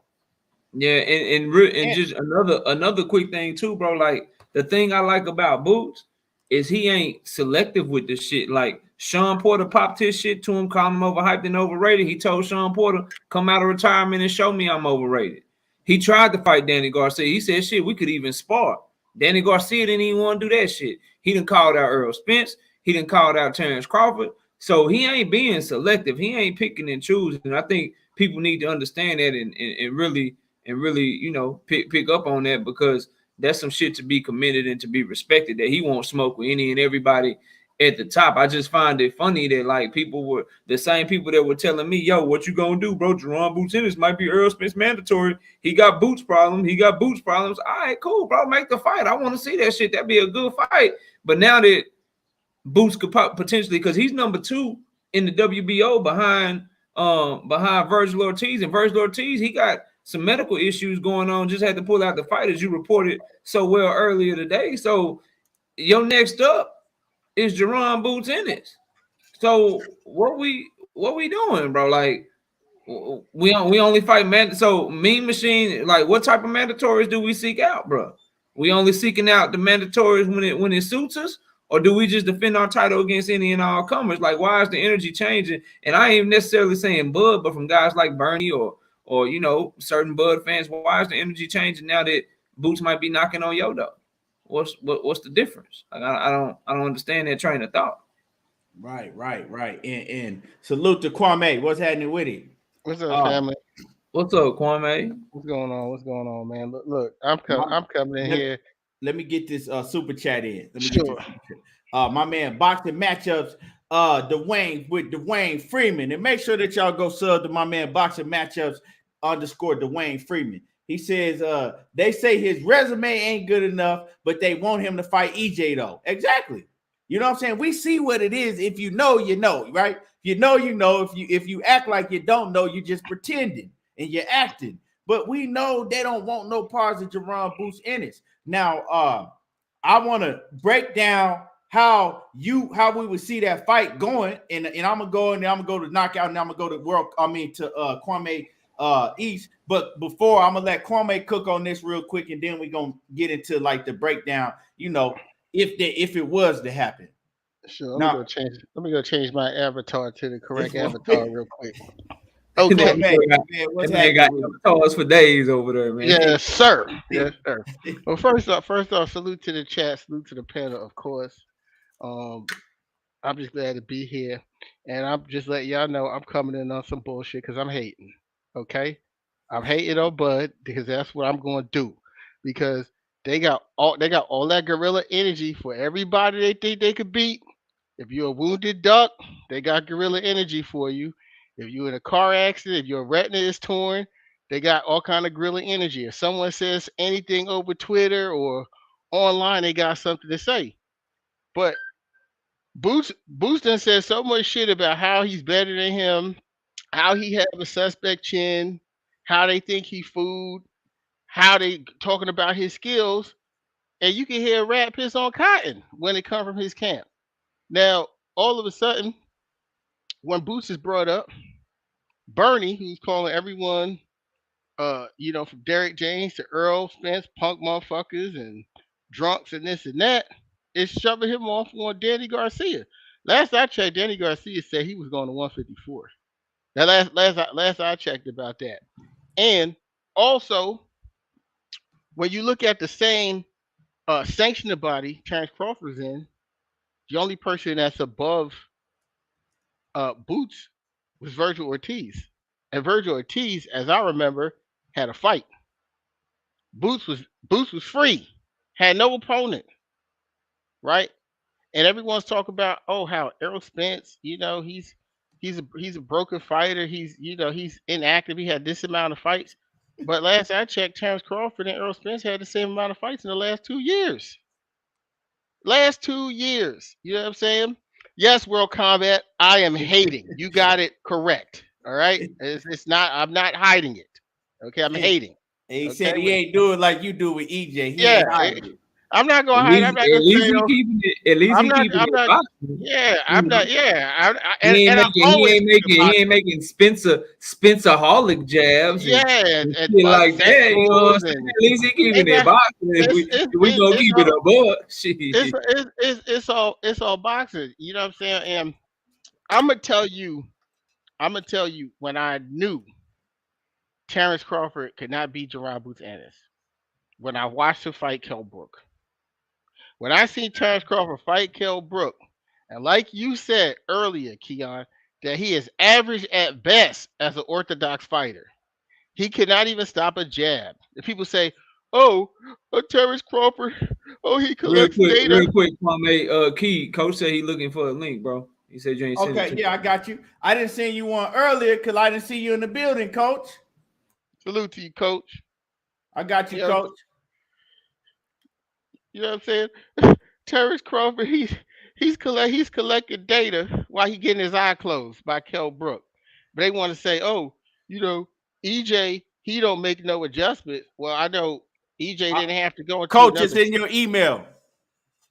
EJ didn't have to go into another stance just to defend a jab or a simple 1-2. You know what I'm saying? So the only thing that saved him, and I give his props. He put that in his arsenal where he could switch to southpaw. Was he took that orthodox jab away with that angle. But I said, what if he would have done that to Jaron Boots Ennis? Would that have worked? Could he have taken that angle away? Second question is it safe to say if I went around this panel, does anyone believe that Jaron Boots Ennis is a more superior boxer, pure boxer than Kell Brook? I do, personally. The only thing that's close between them is Kell Brook got very good timing. Yeah, I was getting ready to say that's the only thing that's close. Yep. Kell Brook has excellent timing, and that's correct. And personally, I think Jaron Boots Ennis is the biggest puncher at the weight class. I believe he's the biggest puncher. People say, so while we doing that, let's start off on what's gonna happen if they did get in the ring with each other, right? And so let's cut it right there and let's start off with what would happen, right? Now, I done studied both fighters, and like I said, dude ain't no switch hitter like that, because switch hitter mean that you can switch back and forth at any time, or you do switch back and forth. It not so that you can, because a lot of fighters can do it, but they're not going to be successful doing it. And like we were saying earlier, when you watch Terence Crawford, once he switches to southpaw, he never switches back. Not one time in the fight he'll switch back to orthodox. He never does. He stays in southpaw. So, like Jaron Boots Ennis said, he is a southpaw fighter that can fight in orthodox. Now, when you watch Jaron Boots Ennis, he switches, you know what I'm saying? He switches all the time. He even switches in the middle of combinations. So when I look at both of them, they both athletic, right? But Jaron Boots Ennis, he's younger. He's younger. He's quicker on his feet. He's more athletic. The angles that Jaron Boots Ennis that I see him take, man, he can hit you from all type of fucking different angles with power. You know what I'm saying? Bud, he takes a lot of different angles, but if Bud take an angle, he gonna throw an uppercut or he gonna throw a hook, right? But he can fight his ass off too. But I just see, man, if him and Jaron Boots Ennis got in the ring, the only chance that Bud would have, to me, after watching both of these fighters and breaking them down, I know you able to look a lot better versus lower level of competition. And yeah, Bud Crawford do got the better level of competition, right? As of right now. But from what I see, just with my own eyes, Jaron Boots Ennis is bigger. He punch harder. He faster. Like I said, he's more athletic on his feet. right? So what I see is, yeah, man, if they fought, the only chance that I give Bud is Bud will have to take him into deep waters and see if Jaron Booth slow down. Take him into deep waters, see if Jaron Booth slow down and stop it. You know what I'm saying? Now that could happen. It's a 50-50 fight, but I have to favor Jaron Booth Ennis in the fight because he just got more tools in the bag. He's more youthful. He got more tools in the bag. Now, can he take a hell of a punch? I don't know. My man Brian Norman Jr. said, "Hey, the motherfucker got a chin." He said, "I hit him with some shit and he kept coming." You know what I'm saying? So they say he could take a hell of a punch. We ain't never seen him buckled. You feel me? So that's the only questions is can he take a hell of a punch, and when he get like, you know, in the later rounds, how he gonna look in them later rounds? We know that Bud, he not gonna get tired. You know what I'm saying? We know Bud ain't gonna get tired. He ain't gonna be breathing hard. He's still coming, right? We know Bud know how to turn up too if he need to. So, you know, like I said, it'll be a tough fight, but I got Bud Crawford. I mean, I got Jaron Booth Ennis winning that fight. Definitely winning that fight. But man, like I said, he just when you look at it, man, he just got more. He just got more to his arsenal than Bud do. He really do.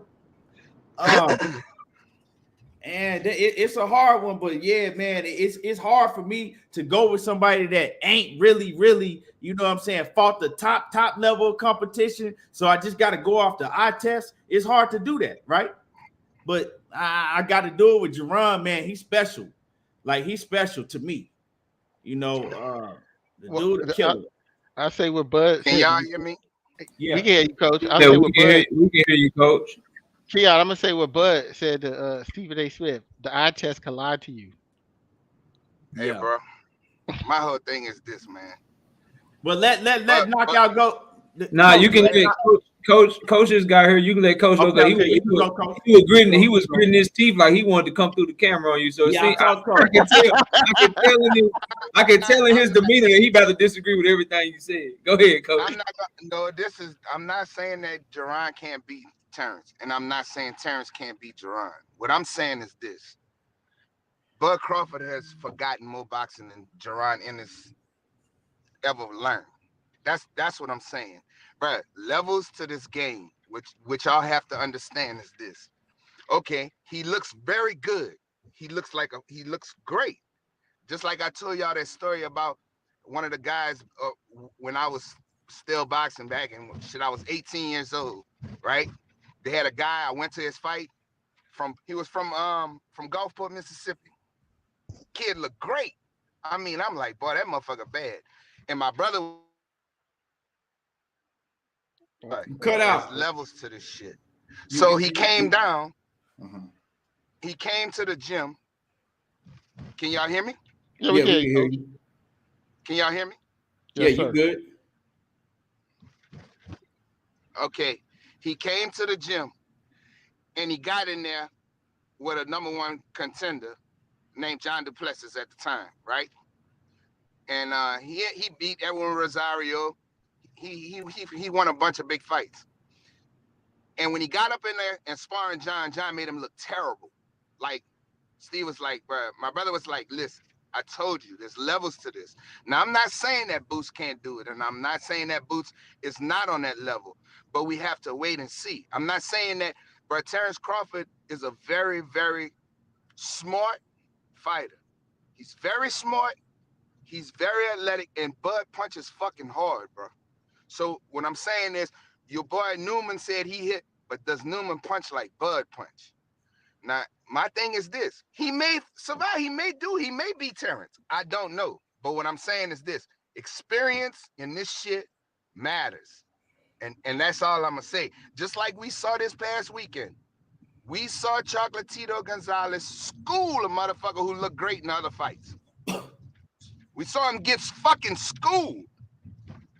Because there's levels to this. Right now, he's fighting fucking C-level fighters. And he looks like he's supposed to look. He looked like he's the goods. But until he step up and start fighting guys who's on that level where he gotta bite down and gotta fucking and gotta get it. You know, we saw Gary Antoine tear him up, right? In amateurs. That wasn't that long ago, right? So he ain't tearing him up. It was a close fight. Them fights were close. Man, Gary Antoine stayed in his chest. What if Bud do that and start cutting the ring off? Bud don't fight like that. Bud ain't got that in his Bud don't fight like that, coach. Right. He don't fight like that. Hold on. See, he fight like he needs to fight because he make adjustments. So that might be an adjustment that Terence Crawford has to make in that fight, right? So you don't know yet until he have to do it. That's all I'm saying. I'm not saying he can't beat Bud. I'm not saying that. But let's not just say that, you know, from the eye test, because the eye test, when you fighting lower class fighters, you're supposed to look great when you are fucking on that level. You see what I'm saying? But until we see him in there with somebody who got that IQ like he got, like Bud Crawford, bro, that's a dangerous fight for that young guy. I'm gonna be honest with you. It's a dangerous fight, and not saying he can't win. I want to see it, but I'm not just gonna say he gonna beat Terence Crawford. I'm not saying that.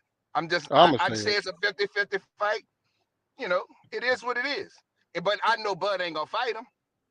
I want to say this, coach. I want to say this. Let me say this real quick, because I forgot. I wanted to say this. When I studied both of them, right, and I look at Bud is a more outside, you know, he can't fight on the inside, right? And when I look at Boots and I said Bud is a mid-range fighter. When I look at Boots, right, I say it's gonna take somebody like Errol Spence to beat Boots. Somebody that's gonna stay in his chest, somebody that could be rough and rugged, that can come forward and push him back to the ropes. And it's gonna take that type of style fighter to beat Jaron Boots Ennis, because certain styles is not gonna beat him. And to me, the style that Terence Bud Crawford have, he can't compete like that. He's not gonna be able to beat Jaron Boots Ennis because he got the wrong type of style.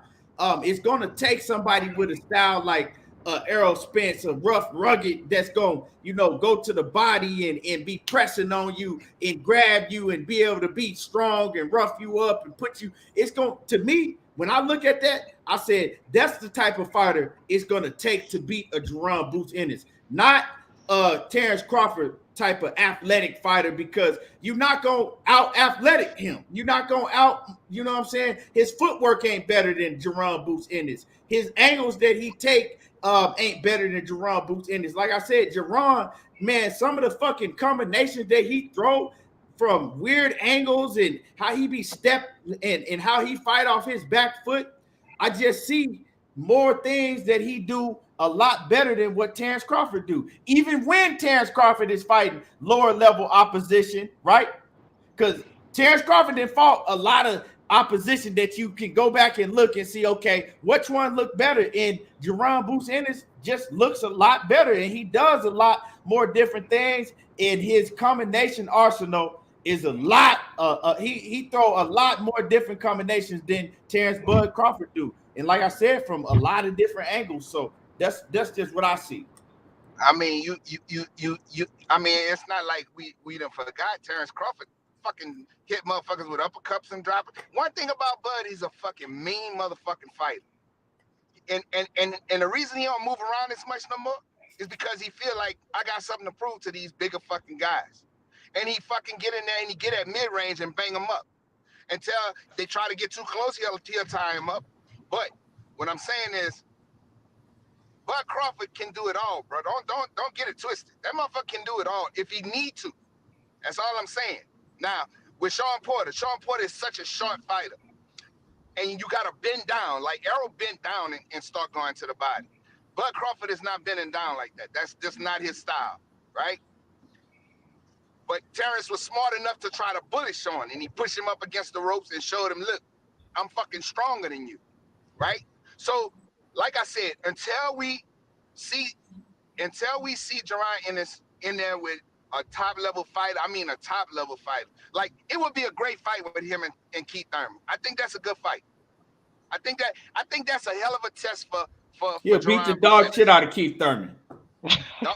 Don't just see, bro. These dudes have boxing IQs, bro. Bro, he'll The beat shit the dog he's shit doing out with of Keith these Thurman, guys, coach. he's not gonna do, bro. He's not gonna be able to do all of that to other guys. That style, I'm trying to tell you, coach. That style fighter can't beat Jaron Boots Ennis. You gonna need a different style to beat Jaron, and the Keith Thurmans and Terence Crawfords ain't it. Especially Keith Thurman. You a finesse fighter like Keith Thurman cannot beat no fucking Jaron Boots Ennis. He don't got the correct style. I know one thing. Okay. Like I said, don't just think he's gonna fucking just beat Terence Crawford like talking about it. That's all I'm saying. Keith. I said Keith. Who is on now? That's you knockout. Okay. Yeah.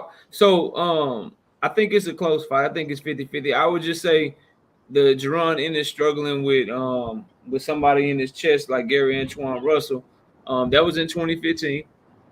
It's 7 years later, so I like to see if he would still struggle, against something like that. That was a long time ago. And then Bud, this notion, and I hear people say this about Devin Haney too, this notion that he doesn't move or he doesn't use his advantages because he's choosing to prove a point, because he want to show these bigger guys that he can do this and he can do that. It's one of either two things. It's either bullshit or he dumb as fuck. Because if you a fighter, right, and you can win a fight easy as hell, you got these advantages, why would you take extra punishment? Why would you put yourself in a precarious position to take unnecessary shots in a game where one shot can change your life, or change the outcome of a fight? You know what I'm saying? So I think maybe age, like we can't act like the man ain't gotten older since he moved up to 147. He's putting on more weight. He's bigger now. What it also could be is that his feet ain't what they were at 140. That could also be a thing. So when you're breaking down the fight between these two fighters, you give Terence Crawford an experience advantage. That's cool. But when you start talking hand speed, you start talking foot speed, you start talking about athleticism, you start talking about size, like that all goes in Jaron Boots Ennis' favor. And in my mind, if you got advantages that you choose not to take advantage of, that shows a lack of ring IQ, in my opinion. That's some dumbass shit to me. That doesn't make no sense. So when I look at it, go ahead, Coach. Go ahead. I wasn't done, but go ahead. I want to respond to you. I know you want to say something. I just want to rebut what you're saying. Well, you got to understand the mentality of Bud Crawford. Bud Crawford would like to fight, bro. He like to fight. I get that. He really do. He like to fight. That's what he like. He like to fucking fight, bro. I understand that, and that's what was leading me to my overall thought of the fight. So I believe them advantages that you're talking about that he has with experience, coupled with the fact that he starts fights slow. I think that shit gets his ass whooped. I think those things right there, the fact that he likes to fight, that he gonna go in there because he gonna try to do it with Ennis. He gonna try to go in there and show, man, I'm a dog, bro. And he gonna be going in there against somebody giving away all that experience, all that extra shit that we think he got, that pound for pound shit, all them accolades. And he gonna go in there with a younger, stronger, healthier person who has less punishment, who's faster than him, and who hits hard like a motherfucking freight truck. And he gonna get caught with something. And he might. And I wouldn't be shocked with how slow Terence Crawford starts and how fast, because Boots is a fast ass starter. I wouldn't be surprised with how fast Boots starts and how slow Terence Crawford starts. You might see some shit in before round 6. You might see an early stoppage in that fight. Because of how they fight and how Bud probably gonna try to go about it. So until he can show me that he gonna use all his advantages and use that experience that we're talking about and make adjustments and just not go in there and try to dog it out with every 147 pounder that he come across with, I'm gonna go with the younger, fresher, more athletic, more vibrant fighter, bro. Until proven otherwise. Because I understand, Coach, like you big on experience, you always have been, and there's a lot of credence to that argument. I ain't saying that. And I saw Dundada in the chat. There's a lot of guys that are in that whole wait and see shit, and we gotta wait till they do this. Like, to me, I like to prognosticate. I like to spitball shit forward. So that shit kind of boring to me. Like, I don't want to wait and see. I think he the shit right now, and I think he gonna beat Bud Crawford if they ever fight. And it's sad that I know in the back of my mind, I don't think that fight will ever happen. But That's really all I got on the key. I can have Boots Ennis just being a little bit too much for Bud Crawford. Maybe if Bud was younger, but you talking about somebody that's 35, 36 years old going against that 24, 25-year-old monster. Nah, bro, I got the younger fighter all day. Let me let Batman cook, and then I'm gonna go to Bat. Kwame because Batman ain't said nothing yet. Go ahead, Bat. Man, look, man. Bud don't want to fight that kid because Bud nobody don't want to fight that kid, man. Everybody know why Bud don't want to fight that kid. Just keep it real. Now, at first he wasn't talking to him. Now he telling Dannny to fight. When you tell another fighter to fight somebody, he gotta be dangerous. If you pushing the man off on somebody else, he gotta be dangerous. It's something you see in this kid that, oh man, I ain't really trying to deal with that shit right now. But man, like I was saying, man, Boots is the better boxer. At the end of the day, if Kell Brook can outbox fucking Terence Crawford for 4 rounds, why can't Boots do it? Motherfucking, and they keep saying that Boots ain't fight nobody. Terence Crawford ain't fight nobody but fucking Sean Porter. Cause at the end of the day, I think Lipinets to beat fucking Ndongo. And we saw what happened with the Lomachenko fight. Both of them fought Lomachenko. And he got Lomachenko out of there, what, the second round? 1 round. Oh, my fault. I apologize. The first round. Come on, man. They fought some of the same opposition. Come on, dog. Let's stop this shit, man. Terence Bud Crawford is scared of the kid, man. Just keep it real, man. No fighters. You trying to throw them on Danny Garcia. Because they putting the pressure on you. And Shorty is in the top 3 of every joint. Dannny said he's moving on. Dannny never sparred the kid. Dannny don't even want to see that nightmare. Come on, man. Stop this shit, man. Y'all, everybody in the chat know. Hey, Batman. Scotty, you know.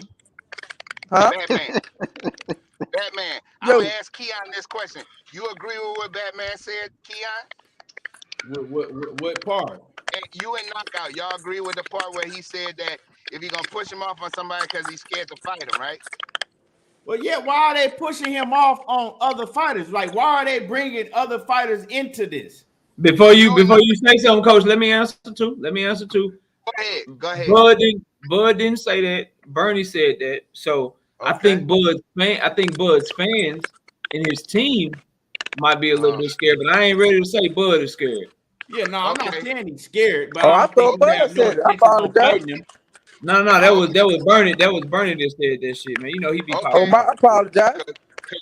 Because y'all know where I was going with this, right? You talking about Floyd? No, I don't know, but I didn't want you to try to group me in a group. But go ahead, take it where you gonna take it. No, I think Floyd was scared to fight. To me, I think Floyd was scared to fight.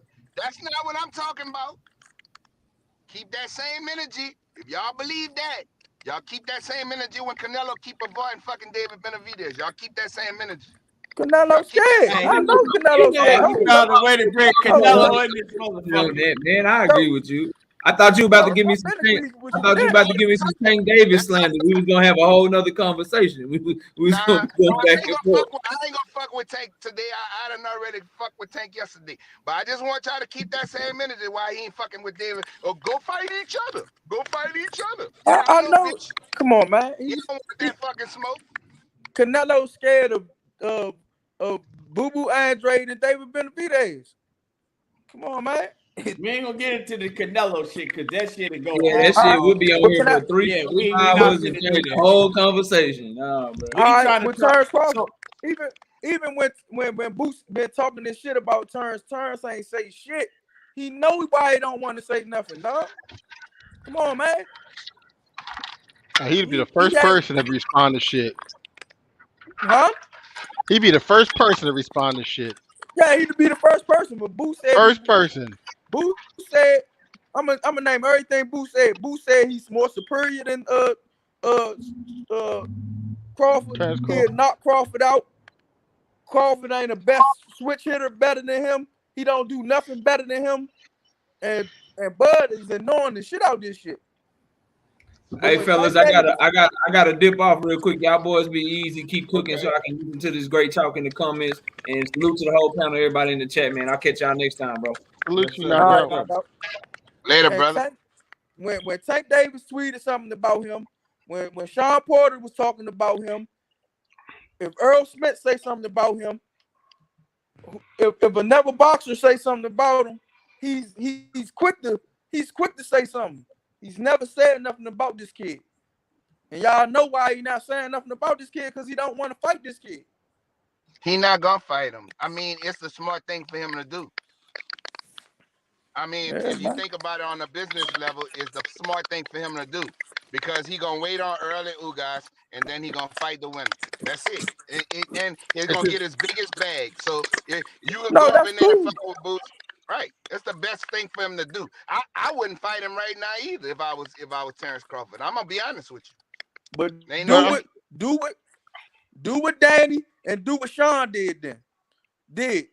I don't want to fight that kid. He don't have to do anything, Batman. Think about it. He ain't got to do shit because he know one thing. I'm gonna get this fucking fight out of the winner of Ugas and Spence. I got that fight in the bag, and I'm gonna make my biggest bag. So. The fuck, I don't need to respond to a motherfucker who's irrelevant right now. So the question is, Coach, what is he gonna do? Is he retiring after is this his Spence the cash out fight? He might. He never. I mean, he might. I don't know what the man gonna do, but I know that he might. Fuck, if he lose, he gonna have his biggest bag, might ride off into the sunset, and that's the end of Terence Crawford. We don't know. He might win, and then he might say, you know what? Fuck it, I'll move up to 154. Or he might say, you know what? Come on, Jaron, fuck it. Let's get it in. I already got my fucking big bag. So we don't know what the man gonna do as far as that go. But I know one thing. I wouldn't fight Jaron Boots Ennis right now. I'm just being real with you. I wouldn't.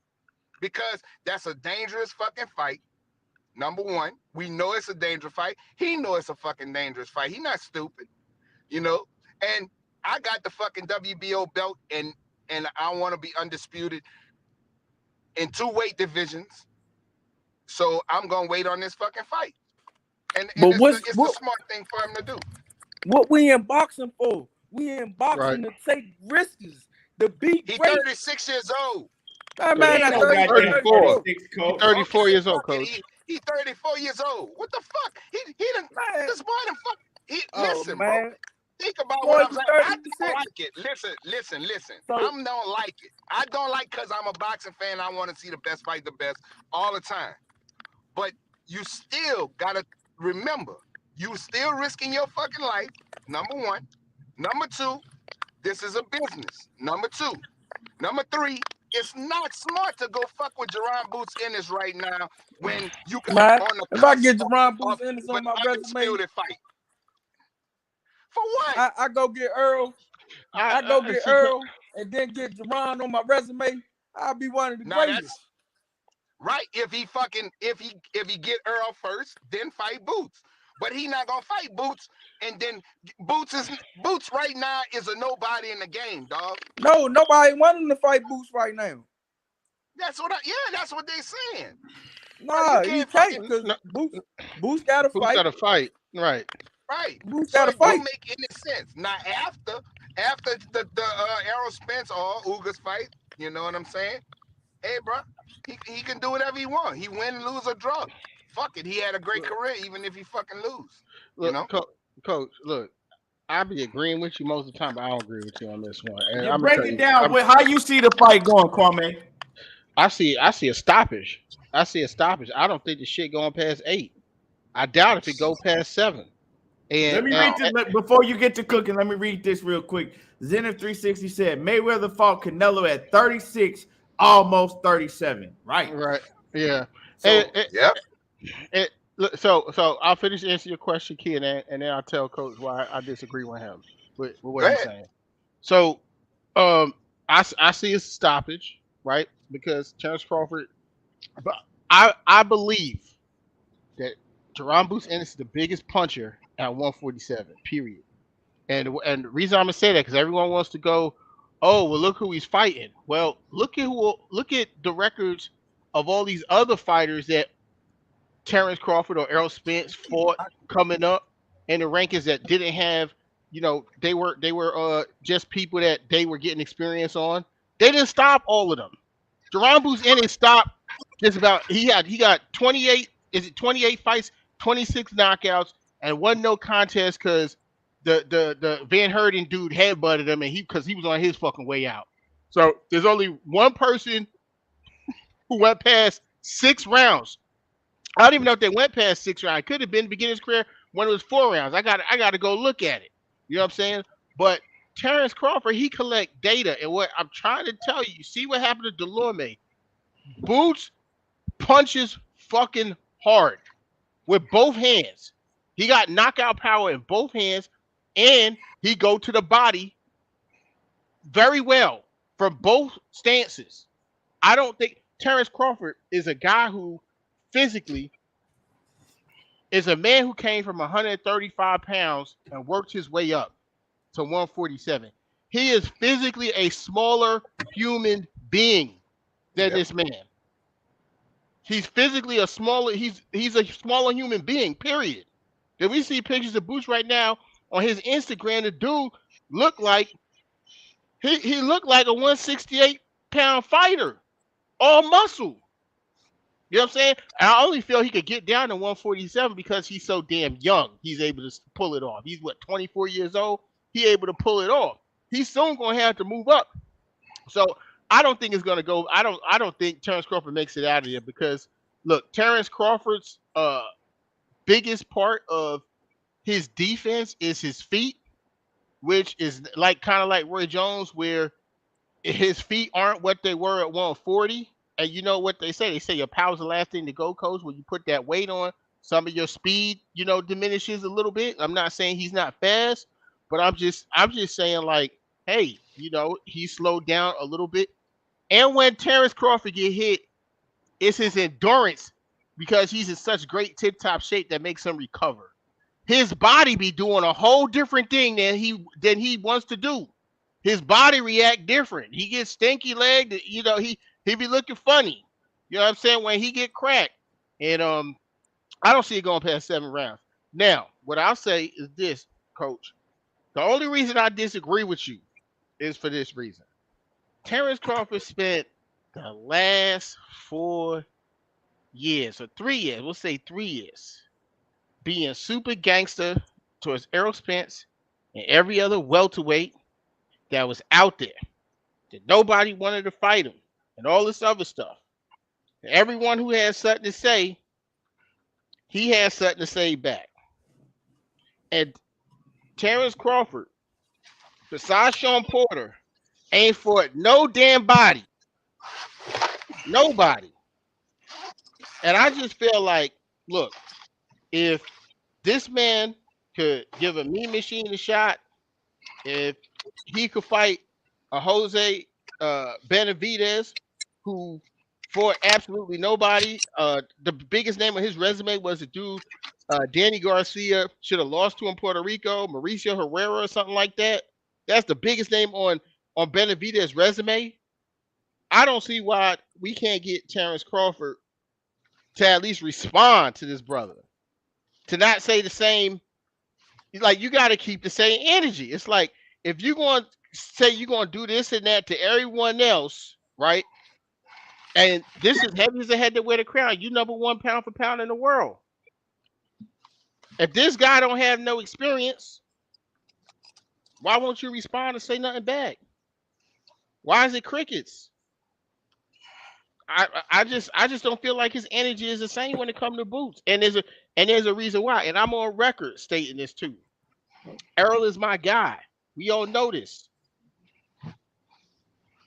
But I'm more nervous about Errol Spence fighting Boots than Terence Crawford. Period. I feel it's a more dangerous fight. And Errol my dude. I feel like that's a more dangerous fight because So do you feel Boots will beat Errol? I think it's a very good shot it can happen. It's a yes or a no, Kwame. It's very possible. I'm gonna just put it like that. It's very possible. I don't want to see it happen. They're both my guys, but it's very possible. Very possible. And I'll say this. Last thing, Coach. I'll say this. I'll tell you this. I give Boots a higher probability than beating Errol Spence and Terence Crawford. If y'all say Terence Crawford and Errol Spence a 50-50 fight, then I had to say Boots and Errol Spence is 51-49 Boots. I got to keep it 100.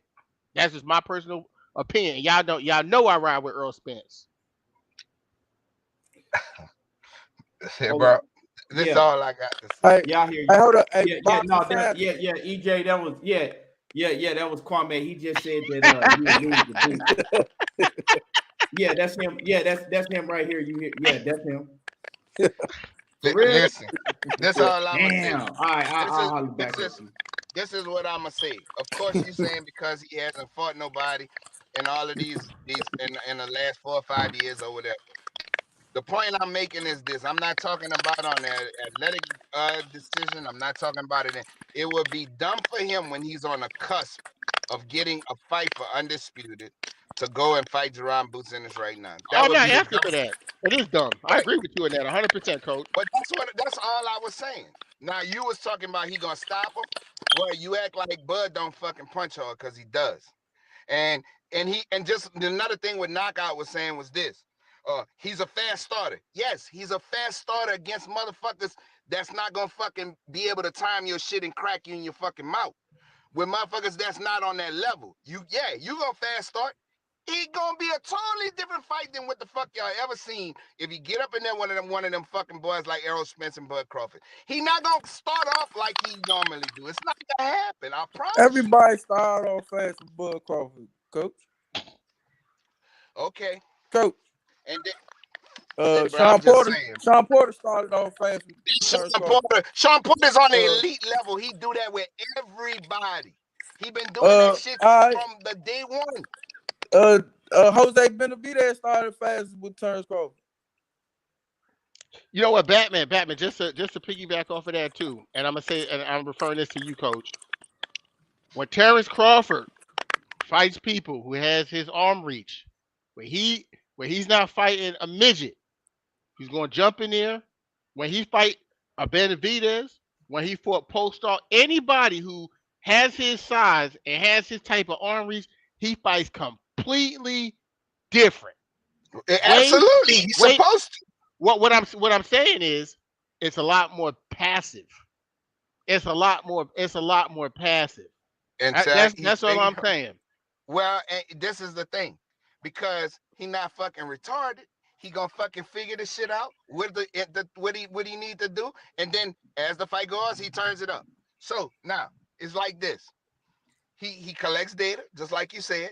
But Boots ain't gonna just fucking jump out there and just start swinging at Terence Crawford and he gonna just start pressing this. It ain't gonna happen like that, bro. I'm telling you. He gonna because he gonna be like, you know what?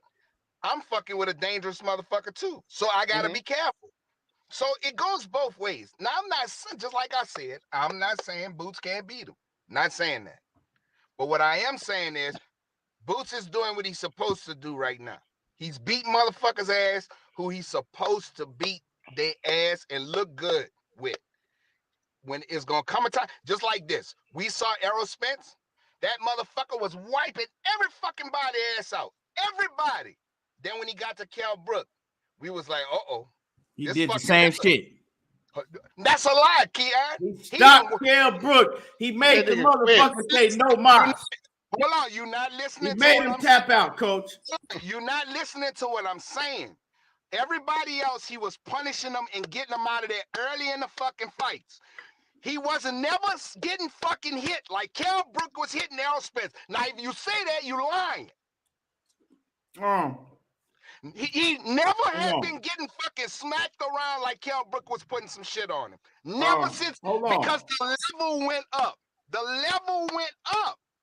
Hold on. All right, I got you. I got you, Coach. The level went up, bro. That's it. And the level, every time the level, Errol Spence was stopping everybody he was supposed to stop. Then when he fought for that title, It was a hard fucking fight. I'm not Sure saying was. he did exactly because the level went up. I agree with you. Coach, I agree. I you agree on with that, coach. But I agree I'm with that. telling you, when he fights Shorty, he's not gonna have the tricks. Shorty know all the tricks he coming with, man. I'ma just give it to you like that, man. Okay. Well, I guess what? He don't. We'll find out. And like I He's said, not. I think Bush can beat him. All right, but can But I I also explain something? go ahead, bro.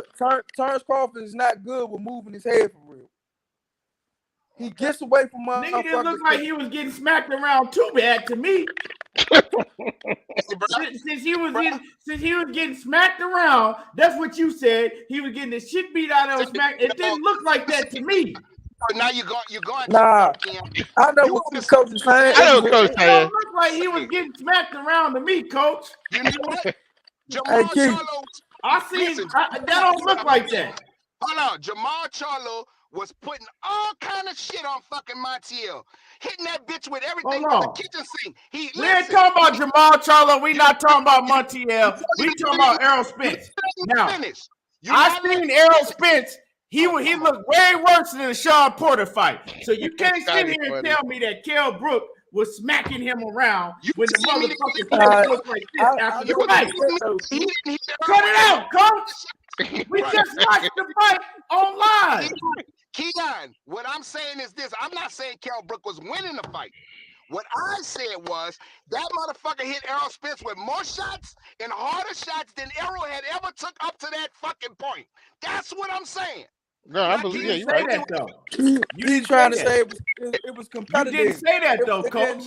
You said that he was getting smacked around by Kell Brook. Right now, nigga.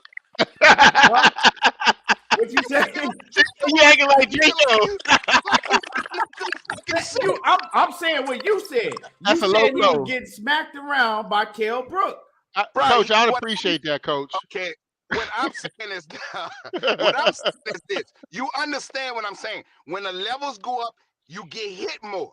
And he got hit more than any other fight he had been in when it went up to that level. So it's levels to this shit. That's what I'm saying. It get more competitive. No, I agree with you, coach. I agree with you. I agree with you on that. That's all I'm saying.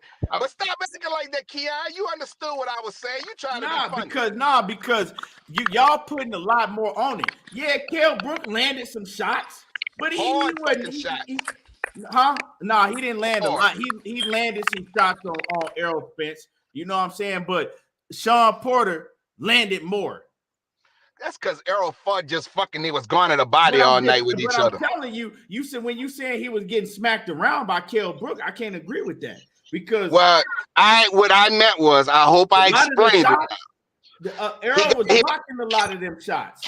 Errol got hit with some fucking hellacious shots in that fucking fight. He got hit with some shots, but not a lot.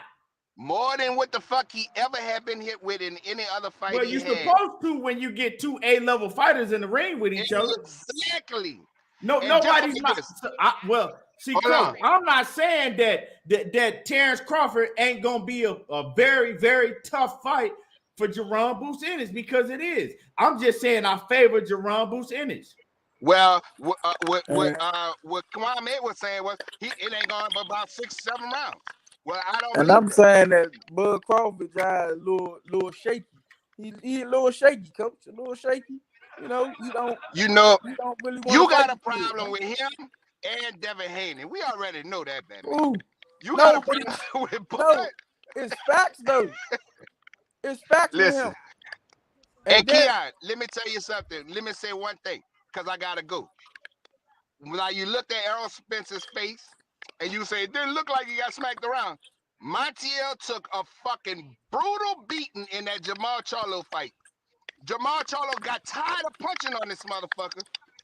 And that bitch ain't have a mark on his fucking face. Some people remember like that. what he had on his face. I would have to go back and look. Let me look that up. And he got the fuck beat out of him. And that bitch ain't had a scratch. I don't know that. Watch. But I'm gonna look it up. Some people like that. Some people skin like that. Some people like that. Well, Terence Crawford. But Errol's skin ain't like that. Errol get bruised up pretty easily. No. Terence I Crawford can't get agree with bruised up that. easy. Because he had a big ass knot on his eye in that Kell Brook fight. That Yeah. motherfucker's that big. It's a fucking fight, bro. It's a fight. I know, coach. Pull up Montiel after that and look at his face. And I mean, you saw the fight. Jamal beat the fuck out that. Jamal was almost going to lose because he got tired of punching on that motherfucker.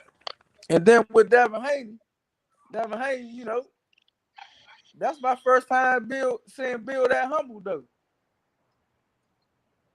With what? When Antoine name came up, that's my first time ever seeing him that humble. He's no focus right now. He focused He's not on what? on their radar. Their main focus is Kambosos. That's what his focus is. They not getting Kambosos. Don't look like it looked like he fucked up to me. That don't look fucked up to me. All them That's fucking Montiel. Look at the beating that dude took, Motherfucker, man. I ain't even open. What you mean he ain't got a mark on his face? He is open. That motherfucker What you eyes mean ain't- he ain't got a mark on his face? Shadow, that dude was a Motherfucker looking like Rocky in the face and shit. Yo, Key, put that shit back up. I ain't see it. Put that God shit. damn. Look like Rocky by the face. You talking about he ain't got a mark on his face, bro? Pull up a straight up shot. What Don't pull up Montiel no- was you watching? Pull up a straight up shot. He got a swole eye. After the beating that dude took, come on, man. That dude took a fucking beating in that fight, bro. A beating. And that's But the worst he motherfucker- can. Come on, man. Stop. But it looked like Lomachenko about to come hit the underground red road out of the ball and about to get the Kambosos fight, man. That's what it looked like. Man, I Ain't that gotta go to work. I love Hey, y'all man. brothers, man. Hell All yeah, right, man. Coach. All right, Coach, man. Hey man, it looked like Bob done tricked everybody, man. Devin go ahead and get the fight about the whole time. He You behind. said they done built the underground railroad for him. Yeah, man. Escape route. Get him up out of the country, man. That shit He crazy. on his way back, man.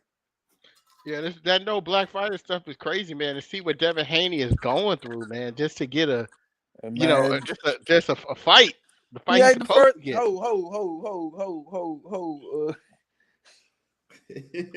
Kwame. He ain't the first person that went through that, man. I know. No, I know. I'm just saying, it happens. I know. They gotta I know. move on. Yeah, I feel you, man. I feel you. That's what they tell. That's what they was telling my little brother, man. You gotta move on. The man not trying to fight you. Man, but man, like I said, I don't think that we ever gonna see Boots and Terence Crawford. I mean, Boots can become his mandatory. He can become his mandatory within the next year and a half or so. But I don't think we're gonna ever see it because man, I don't think he's gonna fight Boots. Like Kwame said, man, that man got rid of all his Timberlands and everything. He got rid of everything, man. He got rid of the Ugg boots, the Timberlands, all that shit, man. ACG boots. He threw them all out, man. He don't want to see no boots, man. Well, my dude said Canelo ain't gonna fight Charlo or Boo Boo. But he told y'all he wasn't gonna fight Boo Boo ever. But as far as Charlo ain't making it no fucking better for himself fighting the goddamn Selecki. This motherfucker Canelo said, fight each other and I'll fight the winner. He posed for David Benavidez. What Charlo gonna do? what the fuck Charlo gonna do? Immediately go get Selecki. Come on, man. But now what Canelo is telling these guys, y'all gonna have to knock each other off to get to me. The last man standing is the last man that's gonna see me. So I mean, but bro, why shouldn't they fight each other though? You know what I'm saying? I mean, I ain't got no problem. They ain't fighting nobody else, so it's like you ain't fighting nobody else. Y'all might as well fight each other, and I'll fight the winner. But do I believe that he was really gonna fight the winner? Nah, that ain't really my thing. I wouldn't believe none of these motherfuckers say, right? But I wouldn't believe that shit because he know who he want to do business with. He wants to do business with his own. So I wouldn't have believed it. But at the same time, he shouldn't even have to tell y'all that. No, he You don't shouldn't run. have to tell y'all. Oh, y'all should have been done it. He You like need that to be PPC fighting money. each other. Period. He like that Without me PPC telling money. y'all. No, he like that PPC money. He just don't like them fighters. He don't think You gotta, no, I really to keep it 100 with you. I don't think he have no problem with fighting Jamal Charlo. I think it was David Benavidez he didn't want to fight. Yeah, that's what I'm saying. It's the competition. He don't want to go through that hard competition. I don't think he wanted to. He didn't want to have to put David Benavidez on the back end. Right, I agree. I mean, because David Benavidez is a question. Like, you know what you're gonna get from Jamal Charlo.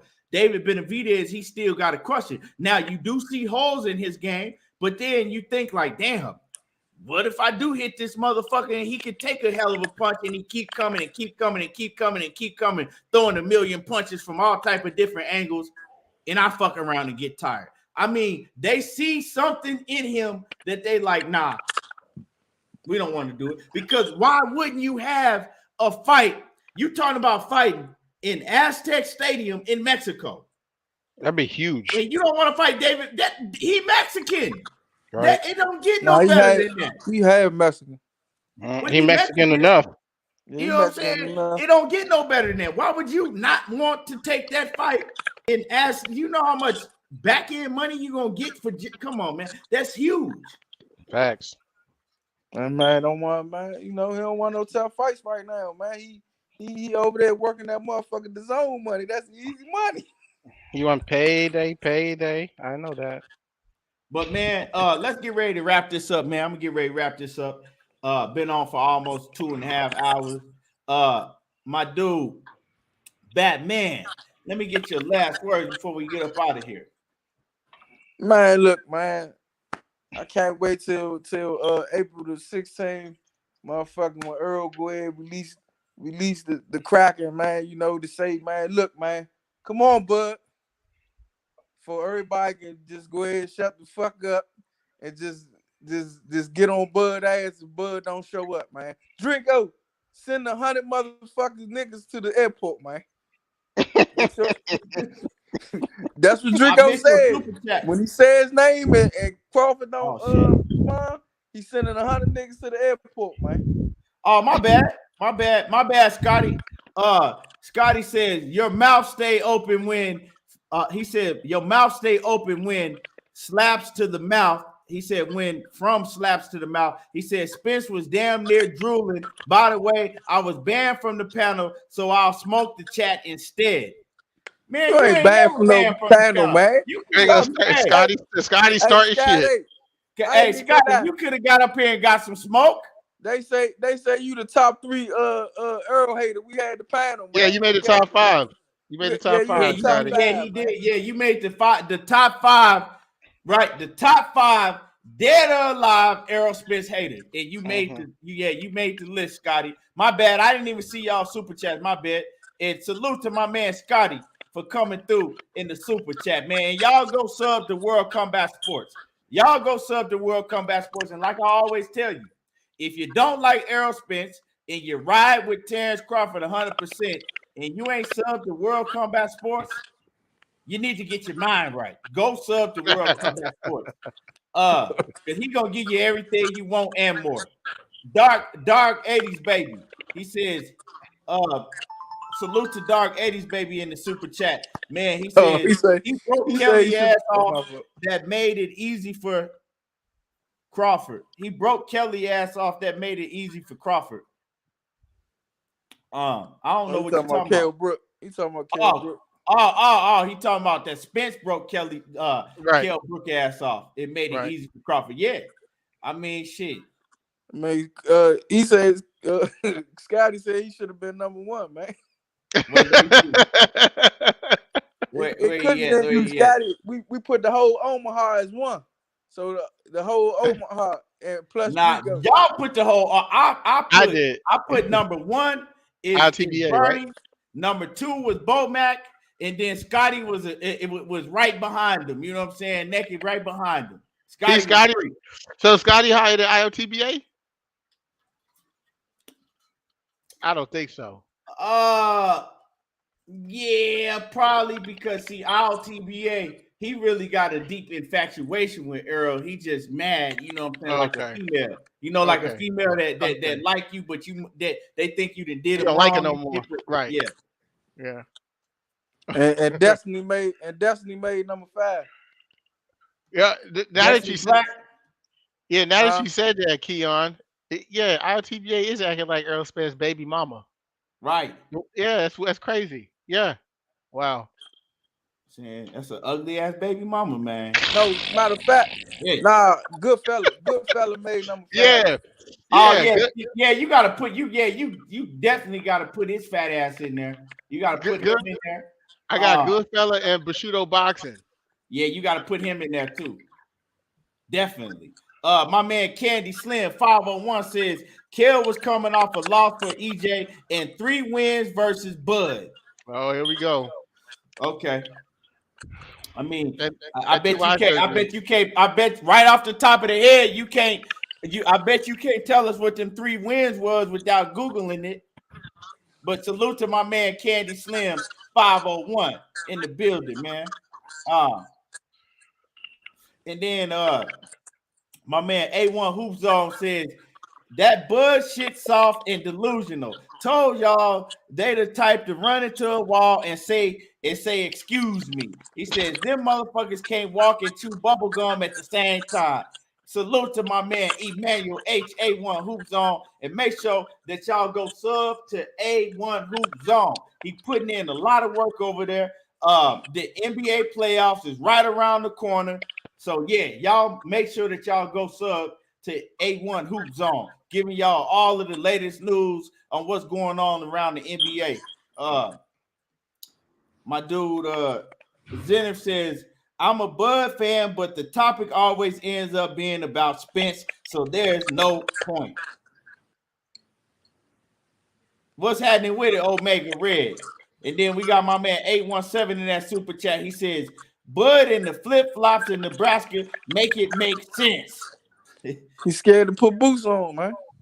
He said he's scared to put boots on in the motherfucking snow in Nebraska. Man, y'all crazy as hell. Hey, man, my dude, Kwame, let him know. I mean, Kwame, let him know when the next time you finna be on. Oh, we'll be on the night at 9. We'll be on the night at 9 o'clock. 9. Man, you gotta tell them everybody ain't on the same time. Oh, my bad. Yeah, we'll be on tonight, 9 o'clock Eastern Standard Time. I don't know. I think Central will be 8 o'clock Pacific. Is it 7? I don't know. That's my time. You said you 9? Yeah. That's 6 o'clock my time. 6 o'clock your time. Okay. All right. Yep. So we'll be on the night cooking. 9 o'clock. 9 o'clock Eastern Standard Time, y'all. You feel me? It's going down on Lord to the Game Boxing Talk. He gonna be over there making a lot of y'all mad. Kwame be over there acting the fool. You might catch Batman over there. You might catch me over there. You know, Drico Bay, he famous. You know what I'm saying? Shit. You might catch Coach over there. Whoever, you know. Hey, they be having it popping up over there. Yeah, then you got Goon. Yeah, my dude Goon. You might catch my dude Goon. He gonna be over there talking that shit. You know. But yeah. So I appreciate everybody for tuning in. Another great show today. Hit the like button if y'all ain't hit the like button yet. Smash on the like button. Go check out my video I dropped on Virgil Ortiz and Blair Cobb. You know what I'm saying? Accusing Virgil popping dirt or taking steroids. And yeah, man, I appreciate everybody in the building. Omega Red. Yes, sir. Omega Red, man. That country Omega, man. I appreciate y'all though. Y'all already know what it is. There you go, talking that boxing again. And I'm gone, y'all.